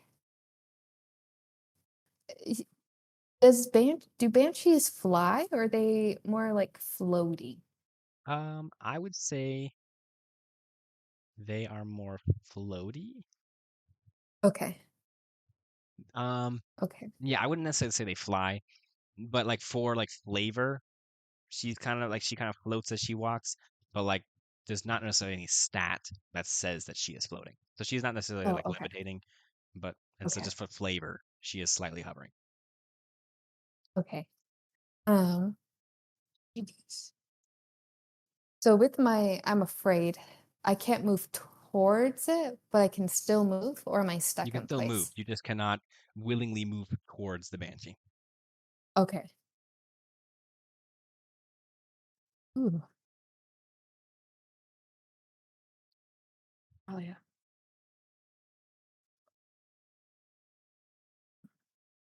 You know, I'm gonna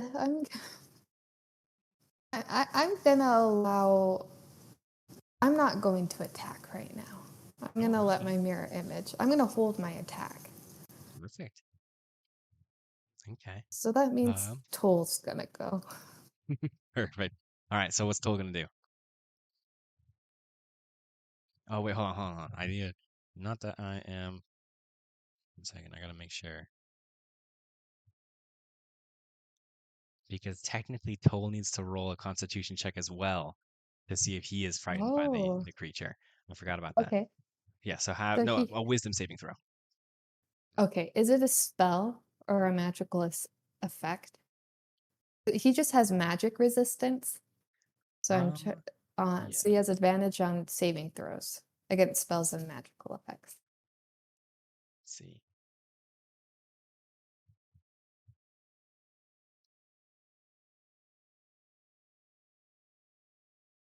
I don't think it is a spell. I Okay. think it's just like the horrifying presence of the banshee. So it's not a magical effect. It is not a magical effect. Okay.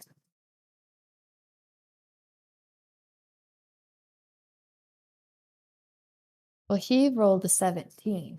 A 17. Yeah, well, I mean, Oh, Toll's so nerves are an steeled. 18.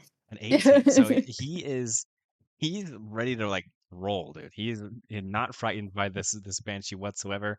I mean, he was just like sniffing around at the feet of the banshee. Like obviously he wasn't phased. But yeah, he's That's ready to like true. step in and do some damage here. And so he's not frightened by the banshee and is able to and none of those things that are applying to you apply to him. And Oh, okay. he is immune from the banshee's horrifying for 24 hours. So he's Oh. not getting scared anytime soon. All right. So, okay, let me. Ole has movement speed of. He can. Oh, geez. He has 60 feet of flying. Is that right? What? 15 feet. Yeah, look at his speed. If you have a pseudo dragon pulled up. Yes, 15 feet of running, 60 feet of flying. Okay, 5, 10. Okay, it doesn't matter. Okay, we're about the same. 5, 10, 15. Okay, so Toll is gonna run. He's Hmm. gonna poof, poof. He's gonna Perfect, perfect. get in front of the banshee, kind of like one of those like little small dogs Yeah. are annoying and like they start barking at you. Starts running up, yeah. Yeah. And he's going to try to bite the banshee.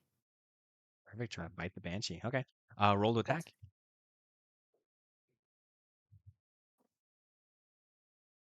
That's a 12 for the first one. A 12 hits. Roll for damage. Okay. Do you want me to do the second bite attack first, Yeah, or do might you as want me well. to do? Might as Okay. well just we'll do all the damage at the end. That's a 16 to hit. That also hits. So that's two Nice. successful bite attacks. He's angry. Okay. And then He's ready to roll. let me get this one. And then that is 1d4. So 2d4. Four, Someone's five, walking their six. dog So outside that house. It's the only reason why I think most of them are freaking out. oh, Okay, so what's your damage? that's 6 for the first one, and Uh-huh. then 3 for the second one. 3 for the second one. Hell yeah. All right. So, Toll just goes up and starts freaking biting ankles. He is he's ready and He's an ravenous. ankle biter. Yeah. And the banshee kind of uh shrieks now once actual damage is given to her ankles, I guess. Oh And no. so she wails in this kind of deathly wail that now has frightened the riding horse once again. And so he begins to buck against the kind of where his he is tied to the tree and but however the veteran is still technically sleeping. Okay, which Still means sleeping? Okay. he's an old man. He's sleeping like a rock right now. It is the banshee's turn, however. All right. He keeps on every time I look at him, he stops barking. But then when I look away, then he starts barking again. So I wonder what's going on out there. I Okay. can't hear it, so Oh, perfect. yeah, I can't hear him barking. Excellent. In that case, then he is going to do a the banshee is going to now kind of swipe a claw at like a horrified hand at Toll with a corrupting touch, and that is going to be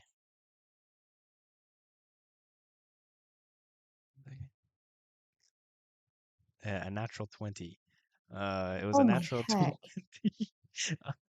20. Which does um,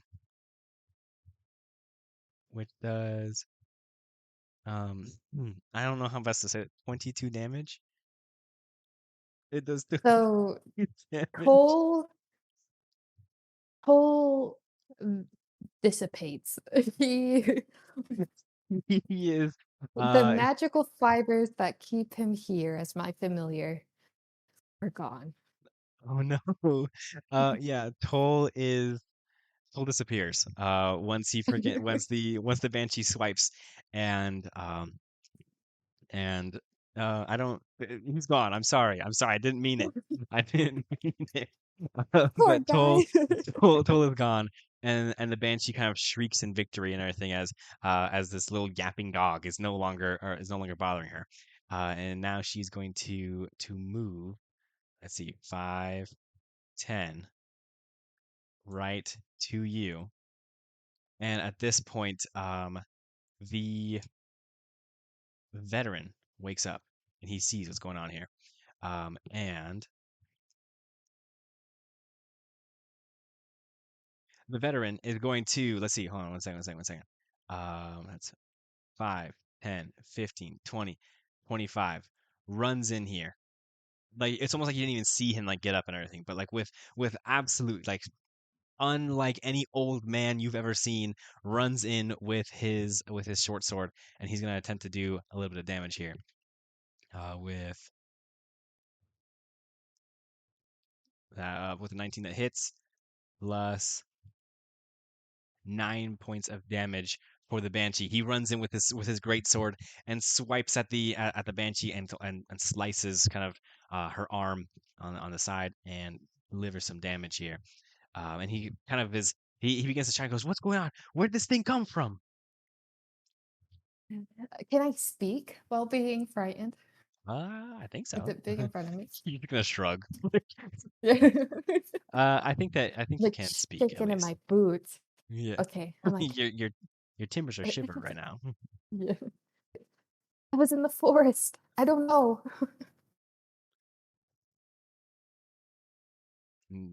Yeah, this says nothing about how you cannot.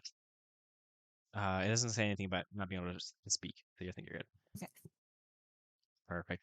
Which means it now is up at top for you. You can make another wisdom saving throw to see if you're able to no longer be frightened. All right. Well, I just saw this freaking stick of a head take out my familiar toll. Let's see. Honestly, let's see if that's enough to snap you out of it. It's a 9. A 9, you are still frightened. The sight of Toll being ripped from this reality just seems to kind of reinstate your fear here, and you are still frightened, which means you cannot move towards them, and you have disadvantage on ability and attack rolls. Okay. So let's see. I'm going to um,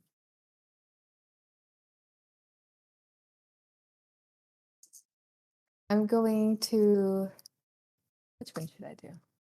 I'm gonna cast Thunder Wave. Either way, heck Or yeah. no, because it's a cube and I don't want to hit the old man. So I'm gonna cast a gust of wind. Ooh, a gust of wind. Oh, I'm gonna blast. Okay, let me see. 10 feet. Oh, but this one will also hit him. Okay, regardless, I'm doing it. So, It's a risk you're willing to take. so a line of strong wind, 60 feet long and 10 feet wide, blasts for me in a direction I choose. So let me get my little thing out here. Yeah, yeah.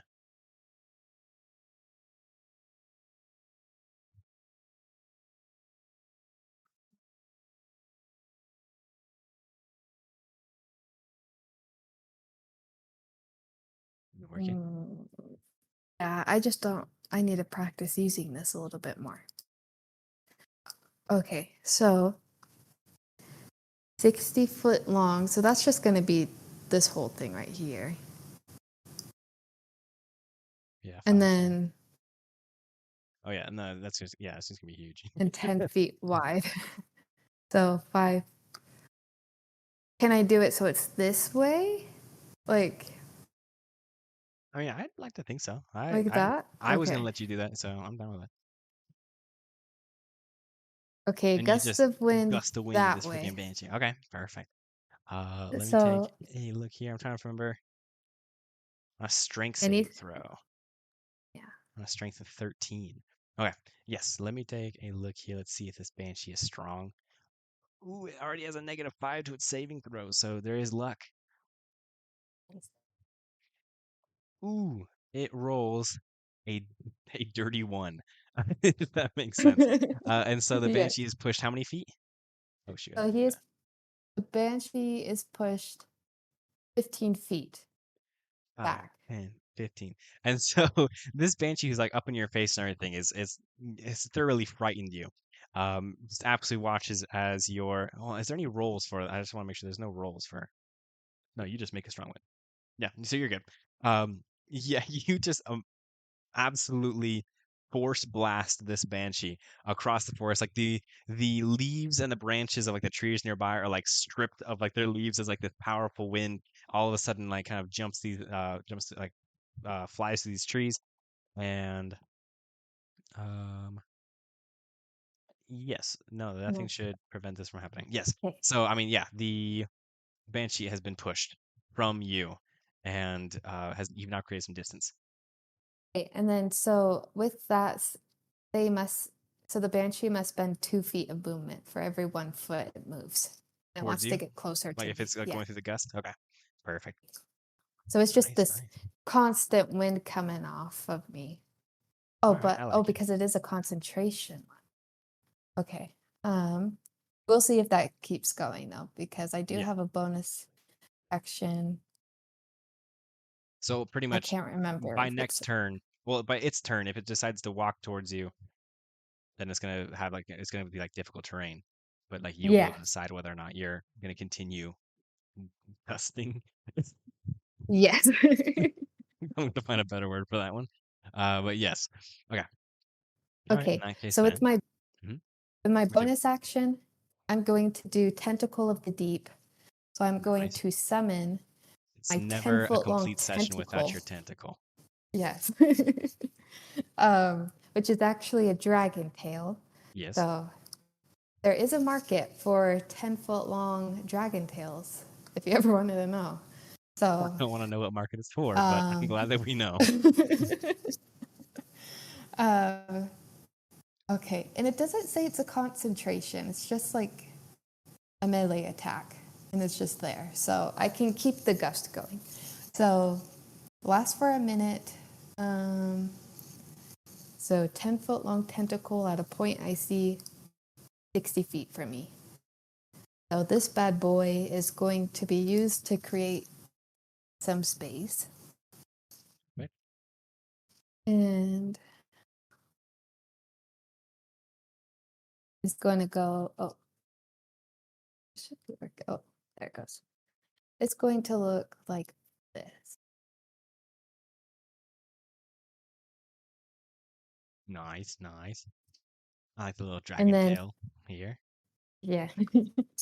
And since the banshee is within 10 feet of it, it's going to attack. Perfect. Okay. Yeah. Roll to Okay. attack.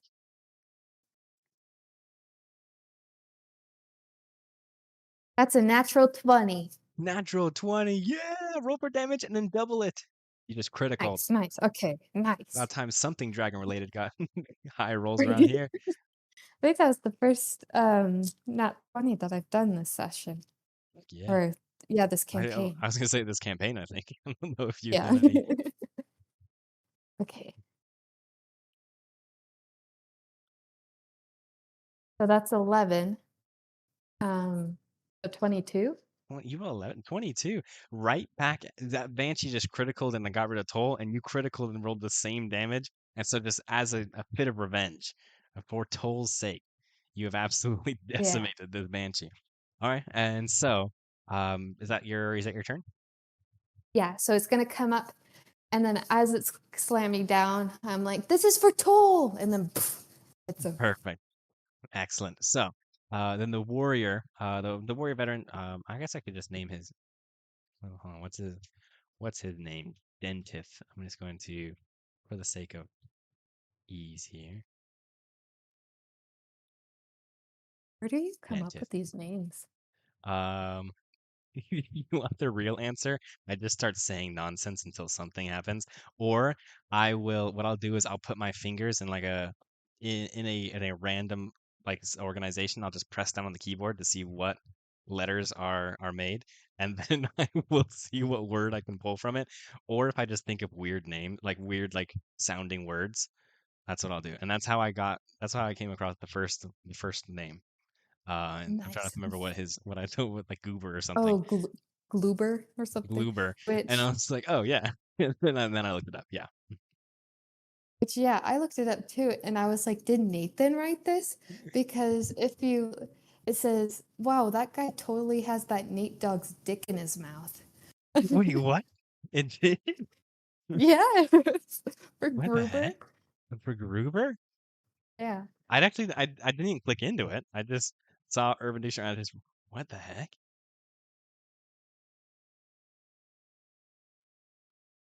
What the heck? That's hilarious. And then I had to look, I was like, "Oh no, that's 2009. That wasn't today." Oh, no, I could have done that when I was 9 years old. I believe it. Okay, so no, that's crazy. I didn't even look to read that. Who knows? Maybe I was destined for the name Gruber anyways. But okay, so the warrior here is going to is kind of just sees all of a sudden this dragon tail with not only like your gust of wind, which I mean he's familiar with magic users, that wasn't too big of a thing, but the big old dragon tail that just came out of the ground and like absolutely smacked the crap out of this banshee. This one that's gonna throw him through a little bit of spin, and he kind of he looks back and he's kind of like you just tell he's confused, and he's not gonna do any sort of action at this point because he is dazed and confused at what's going on here, and In it my kind of head. catches him by surprise, which means it's the Banshee's turn. And you're telling me that the dragon tail like landed on the Banshee, correct? Like it kind of like smacked the Banshee into the ground. I I'm thinking it kind of the way that it is right here. So you see that bottom part? Oh, I can do my little pointer. Your little laser pointer, yeah. Yeah, let me see. My my point and ping. So this point right here, Hmm. it came out and like kind of slapped him. It was like I get you. and So reset in that so position. in that case, then I want to make sure I'm clear here. This is the point of origin right here, and then this is the end of the tail. Yeah. Okay, perfect. All right. So yeah, so it smacked the crap out of Banshee. That's perfectly fine. So the Banshee is now the Banshee in kind of a fit of undead determination is going to begin to walk back towards you through the gust. So now pretty much its speed is actually I'm taking a look here. The Banshee has 5 feet of walking, 40 feet of flying. So I am led to believe that the the banshee flies, or at least kind of hovers, kind of. And so, does that affect Oh, anything okay. that you were doing? Yes, but that's okay. Oh shoot! Like hold on, like what? Like it's like serious? Like are we gonna talk about something real quick? No, no. No, yeah, this all of this wouldn't have happened if you would have just told me. No. Yeah, if it was flying, I would have done something completely different. No, Okay, it's fine. I was gonna use a different spell if this banshee, if she could fly, but I it's see, all I said see. and done. Okay.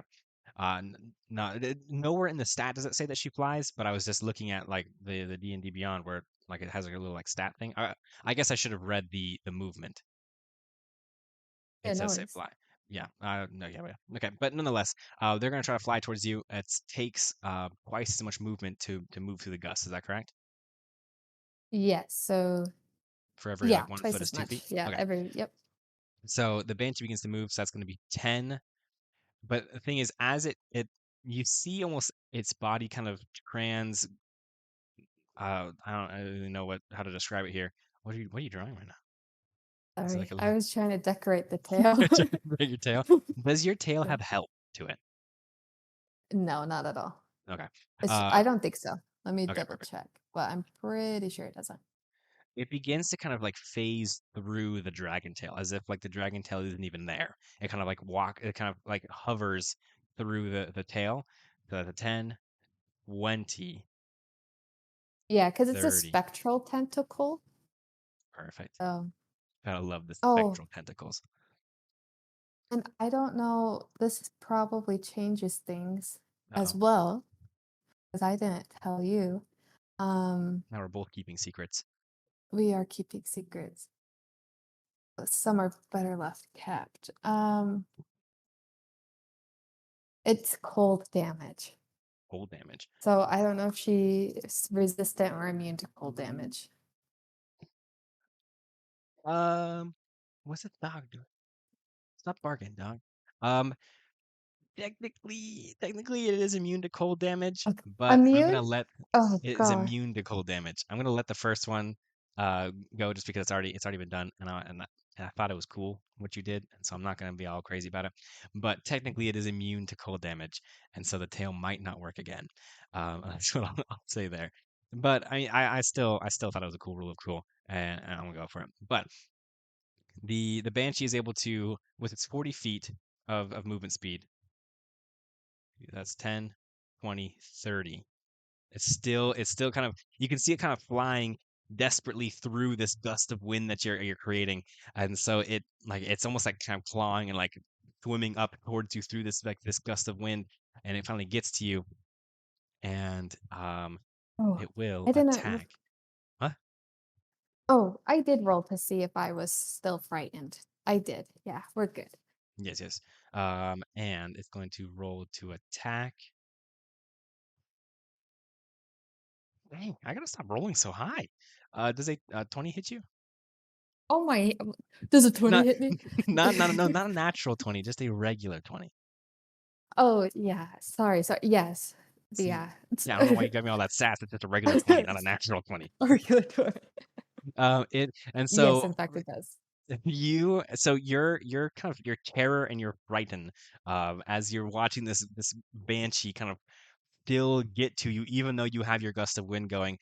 She reaches out and kind of grasps you with it, with a corrupting touch, and it does, what did I say, 4 damage to you. As Okay. kind of a hand kind of like scratches on you or kind of like grasps you on your arm and freaks you out. You're like really scared right now. Okay. Four. Um, sweet. All right. And it Okay. ends its turn there, which means it is your turn again. Okay. Well, knowing it's immune to cold now, um,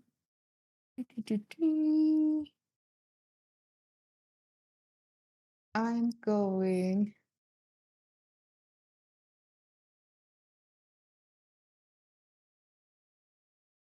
Okay, I'm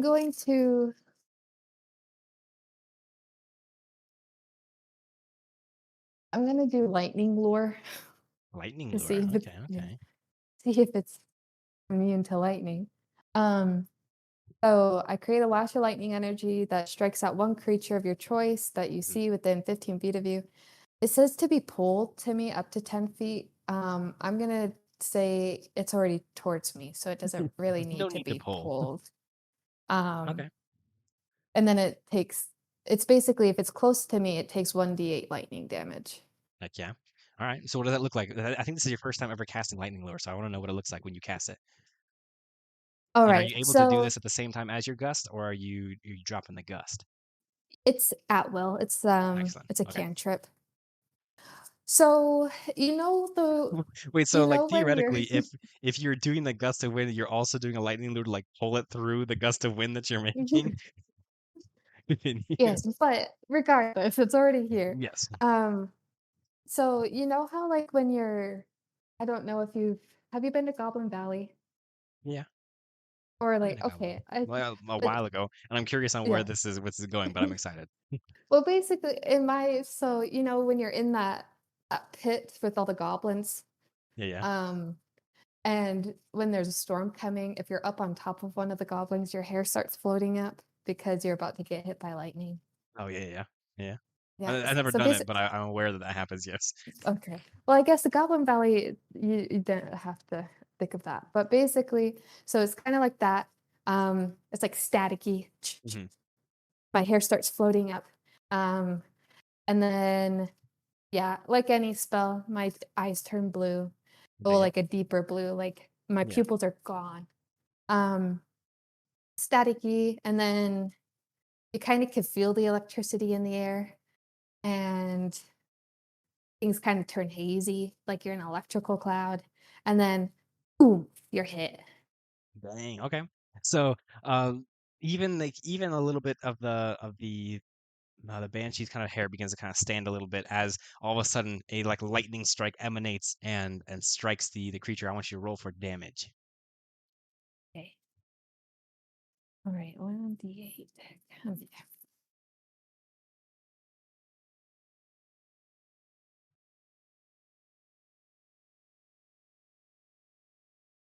That was a 2. A two. And I guess this is bad news to tell you that it's resistant to lightning damage, which means you half it. But, So fun. but we were here for the adventure as well. Um, yeah, so I mean, it definitely it gets struck with lightning, and it doesn't seem too phased by it. Kind Uh, of laughs it off a little bit. yes, but Right.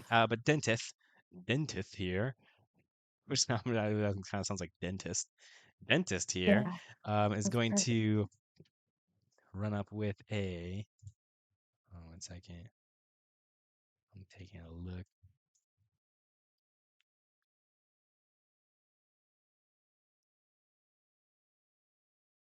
He's gonna get his great sword again. And he's gonna swing at the creature. Of course, it's a terrible time to have to roll low, but I mean, as he kind of is, he swings his sword again at the banshee. That's been just freshly electrocuted.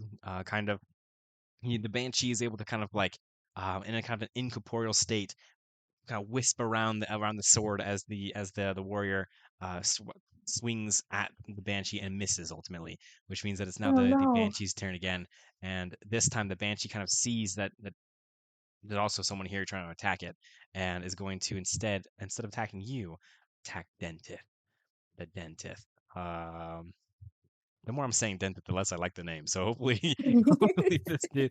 That's a 15 to hit.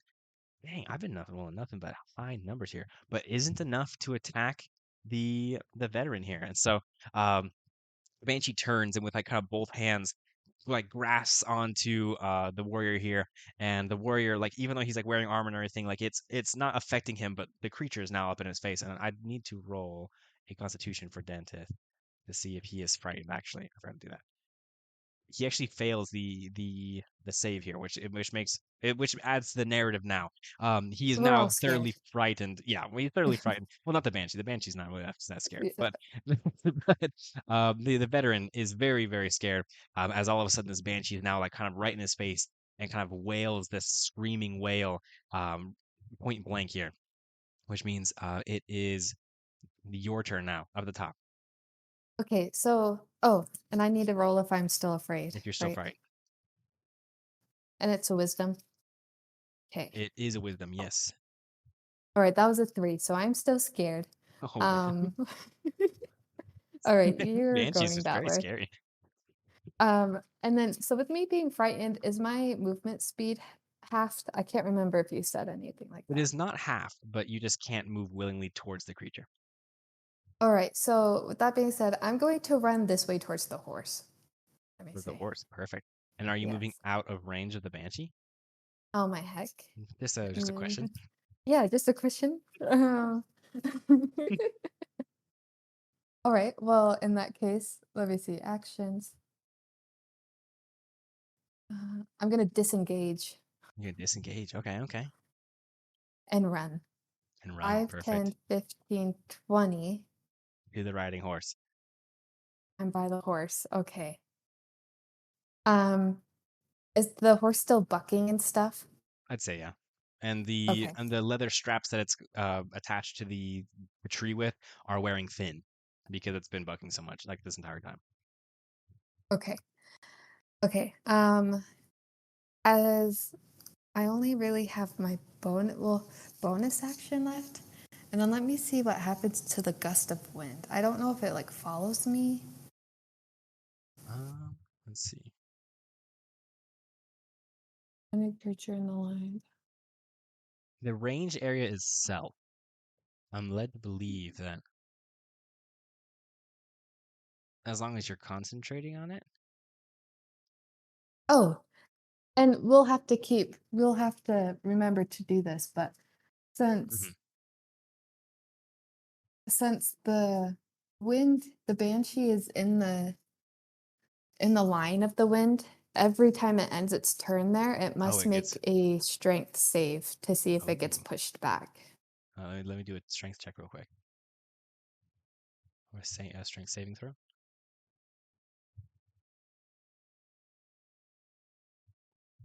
You're gonna hate me. You're gonna hate me. Wait. So what's the DC? What's the DC on? The DC is It's a still 13. 13. It Yeah. rolled. It has a -5 on a strength Uh-huh. saving throw. It rolled a natural 20. Are you kidding me? And Your so it's dice over there are weighted. I don't know what's well, they're going digital, on. so I think that's the issue here. um, and so Okay, the Banshee totally stays good. where it is, partially because it's latched onto Dented, and so that's the reason why it can Okay. stay. But the Banshee stays All where right. it is, and you're there. Continue. And I'm here. I want to is the horse does the horse wearing any of the packs from the soldier? Wearing Like any of the from packs? Dentith? Like you Um, know how like they'll be carrying some of the supplies. yes, there are saddlebags on the horse. Okay.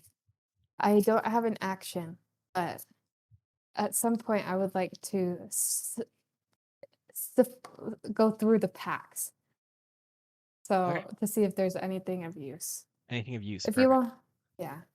If you want to make it my bonus action, great. If not, I that's was up gonna to say you. it sounds like you're leading onto a question here. Um, You yes, I'll let you as a bonus action. You'll look very quickly and not detailed through um Okay. the packs here. You throw open the kind of flap to one of the saddlebacks, and you begin to kind of search through. I mean, there's food, there's supplies, there's I mean nothing that could. I mean, unless you're gonna throw a hot dog at the banshee, there's nothing really that can help you in in at least this saddlebag here. All right. Okay. Well, I'm gonna end my turn next to this horse. Excellent. Which means it's Dentist's turn now. He's going to roll again to see if he is frightened with a wisdom saving throw. And with an 18, he feels his nerves again. Is no longer afraid because I mean he's a tough dude. He's a tough dude, and he's going to roll with a melee attack here, which isn't enough to hit anyways because the banshee is like on Jeez. him and everything, and so he's like trying to get his sword like up to like do some damage and everything, but it's not enough to actually get it taken care of. And Dent is unable to hit. It means the banshee's turn, and the banshee is going to with a corrupting hit touch. A 19 to hit? What? Yeah, that hits Dentith and it does 9 damage. And so it just continues to kind of sap on Dentith's power as it kind of its hands are digging deeper and deeper into the shoulder and into the veteran's shoulders. This time now piercing kind of the armor because technically it can kind of pass through solid objects, and so it's now beginning to kind of almost like go into Dentith and is causing Yeah. damage here, which means it's now your turn at the top with your action. Is the gust still going on? Okay. Are we to decide that It the is gust is it still? it is still going on. Yeah. Is it still? So It does. I was looking at the spell. It is the point of origin is you. Does that mean that you're gusting the banshee with Dentith now involved? okay, let me look.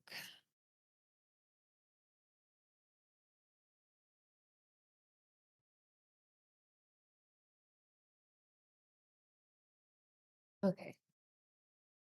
For me in a direction I choose for the duration. Oh, does it say from your choose?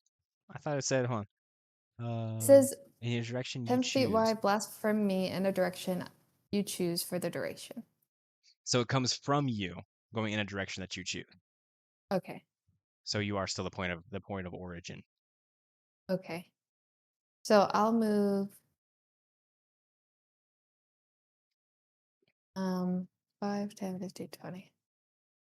Oh gosh. Okay. Well, my wind is going to go diagonally from me, so it's not hitting anybody currently. So I will deal with that in a second. I got to figure Okay, out what I want to do. perfect. Um, And the horse that you're messing with is is spooked. Well, is is kind of bucking rampantly right now. With its mhm. eyes kind of locked on Dentith, who is being attacked right now by a banshee. All right. I'm going to cut him loose. You're gonna cut him loose. Okay. All Yeah. right. We're gonna add him to the encounter here, and this is gonna be.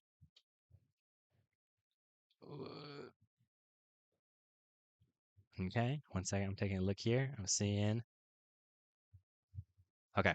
So, with the riding horse loose now, that I would say that it was your action of doing the attack on the reins there. Is there anything you want to do with your bonus action before the horse makes its I'm move? going to run 5, 10, 15, 20. Okay. Right. All right. Yeah, right here. Perfect. All right. Which And so the means gust of wind will go that way. Yeah. excellent. Yeah. No, so now we're back in range of the banshee, right? Yeah. Perfect. I am so they have the same initiative, Dentith and the riding horse. So I'm gonna have the riding horse go first before Dentith because the riding horse, though he has been considered a scaredy cat and a wuss at times, now of all times is when he chooses to actually to actually make this to jump into the battle here. So with an 18 to hit, which does hit. The horse is going to the horse runs okay first. The horse runs 5, A big 10. horse. I was looking at that. I was like, why is the horse so large? And then I pulled up what an ancient dragon like I was like, like that looks way huge. And then I pulled up what an ancient dragon Yes. looks like in comparison. I guess the riding horse is accurate, but it's technically Oh, it's a medium creature. You are a medium creature. This is a large creature, but still, oh, that's okay. like 10 feet by 10 feet. I guess that fits, Hmm. but he kind of like fits in like right here ish. Like he gets in right here to, or he's right here. He's do 5, 10, 15. He'll go back from around, and he's gonna attack the banshee here, with a hooves attack, which does 9 damage, and oh, not quite enough, but the the horse kind of runs up and immediately kind of does like a little like kind of like runs, lands on its front feet or front hooves, and then flips around and with his back hooves kind of does like a running kick at the banshee, and the banshee is knocked senseless for a moment. While it's incorporeal going into Dentith, um, the hooves hit nothing but flesh when it comes to the banshee, and the banshee gets rocked for a brief moment. Um, Meaning that it's now Dentith's turn. Dentith now having the ability, he's going to roll again to he's going to now roll his move to see if he is still scared. We're gonna do saving throw. He is still afraid, but he's going to attempt to attack now that he has a moment with disadvantage, which does a ooh, he rolled a natural 20, but it was But with he's disadvantage. He rolled a 9. afraid. And so, Oh, okay. but it still hits though. It still hits, and he can do some damage here. And I apologize for stealing your. Oh wait, hold on 1 second.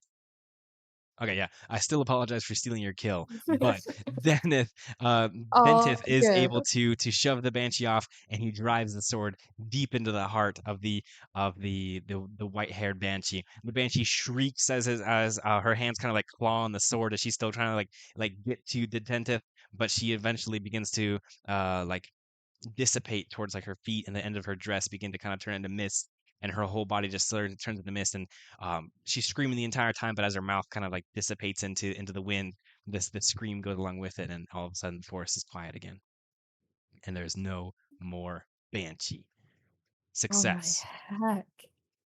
That that if it showed what Marlowe can go up against, or like that definitely showed that banshees, I we didn't do realize not how come across them a I whole didn't lot. realize that banshees were so strong. I mean, like I was like, oh yeah, it's got a kind of a couple of things, but I do think that its big thing come from its immunity and resistances. Like it really, it's Yeah, immune I to would the say that cold, too. necrotic, poison, charm, like everything, and then it's resistant to the rest of it. Jeez. Yeah, but Dentith kind of looks around and goes, oh. I have a voice line here. When I have a voice, what does he say?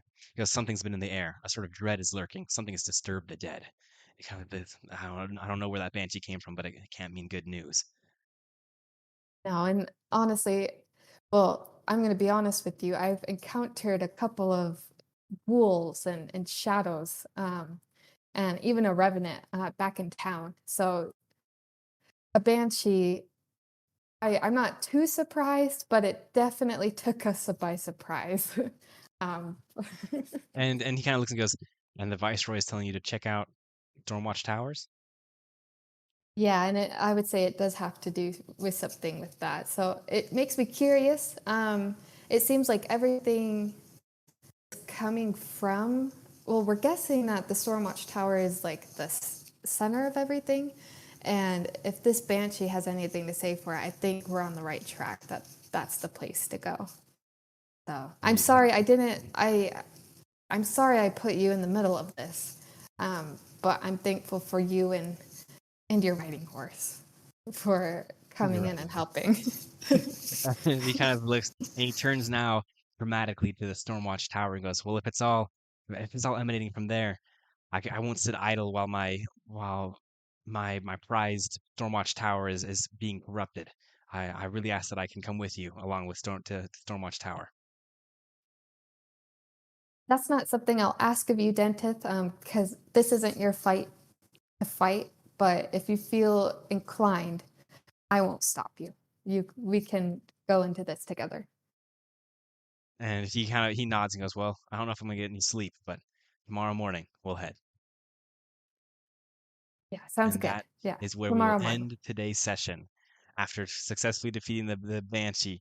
And you are slated now Yeesh. for tomorrow to arrive at the Stormwatch Towers. And so that was fun. Woo! That banshee rocked my world. And Tolls too. Hopefully he's Yeah, okay. yeah, Toll's gone. That's I just need a long rest and then I can get him back. But Yeah. geez. Oh, geez.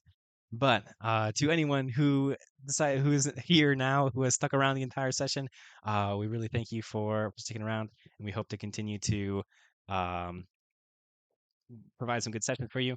But this is me signing off, I guess. And Megan, do you want to sign off too?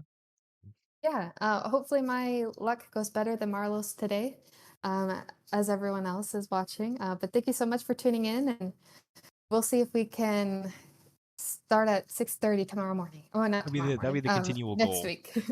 Yes. Definitely. But See if we hit um, it. yeah, but of course, if you missed some of the session, a recorded version as well as an audio only version will be posted this Friday. And you can also check out our YouTube for our past sessions as well if you want to get caught up on the limited history that we have now.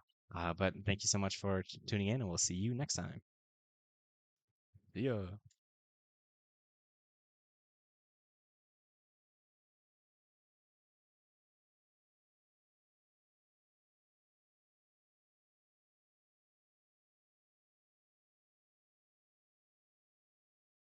Thank you so much for listening to this week's episode of Tethered by the Table.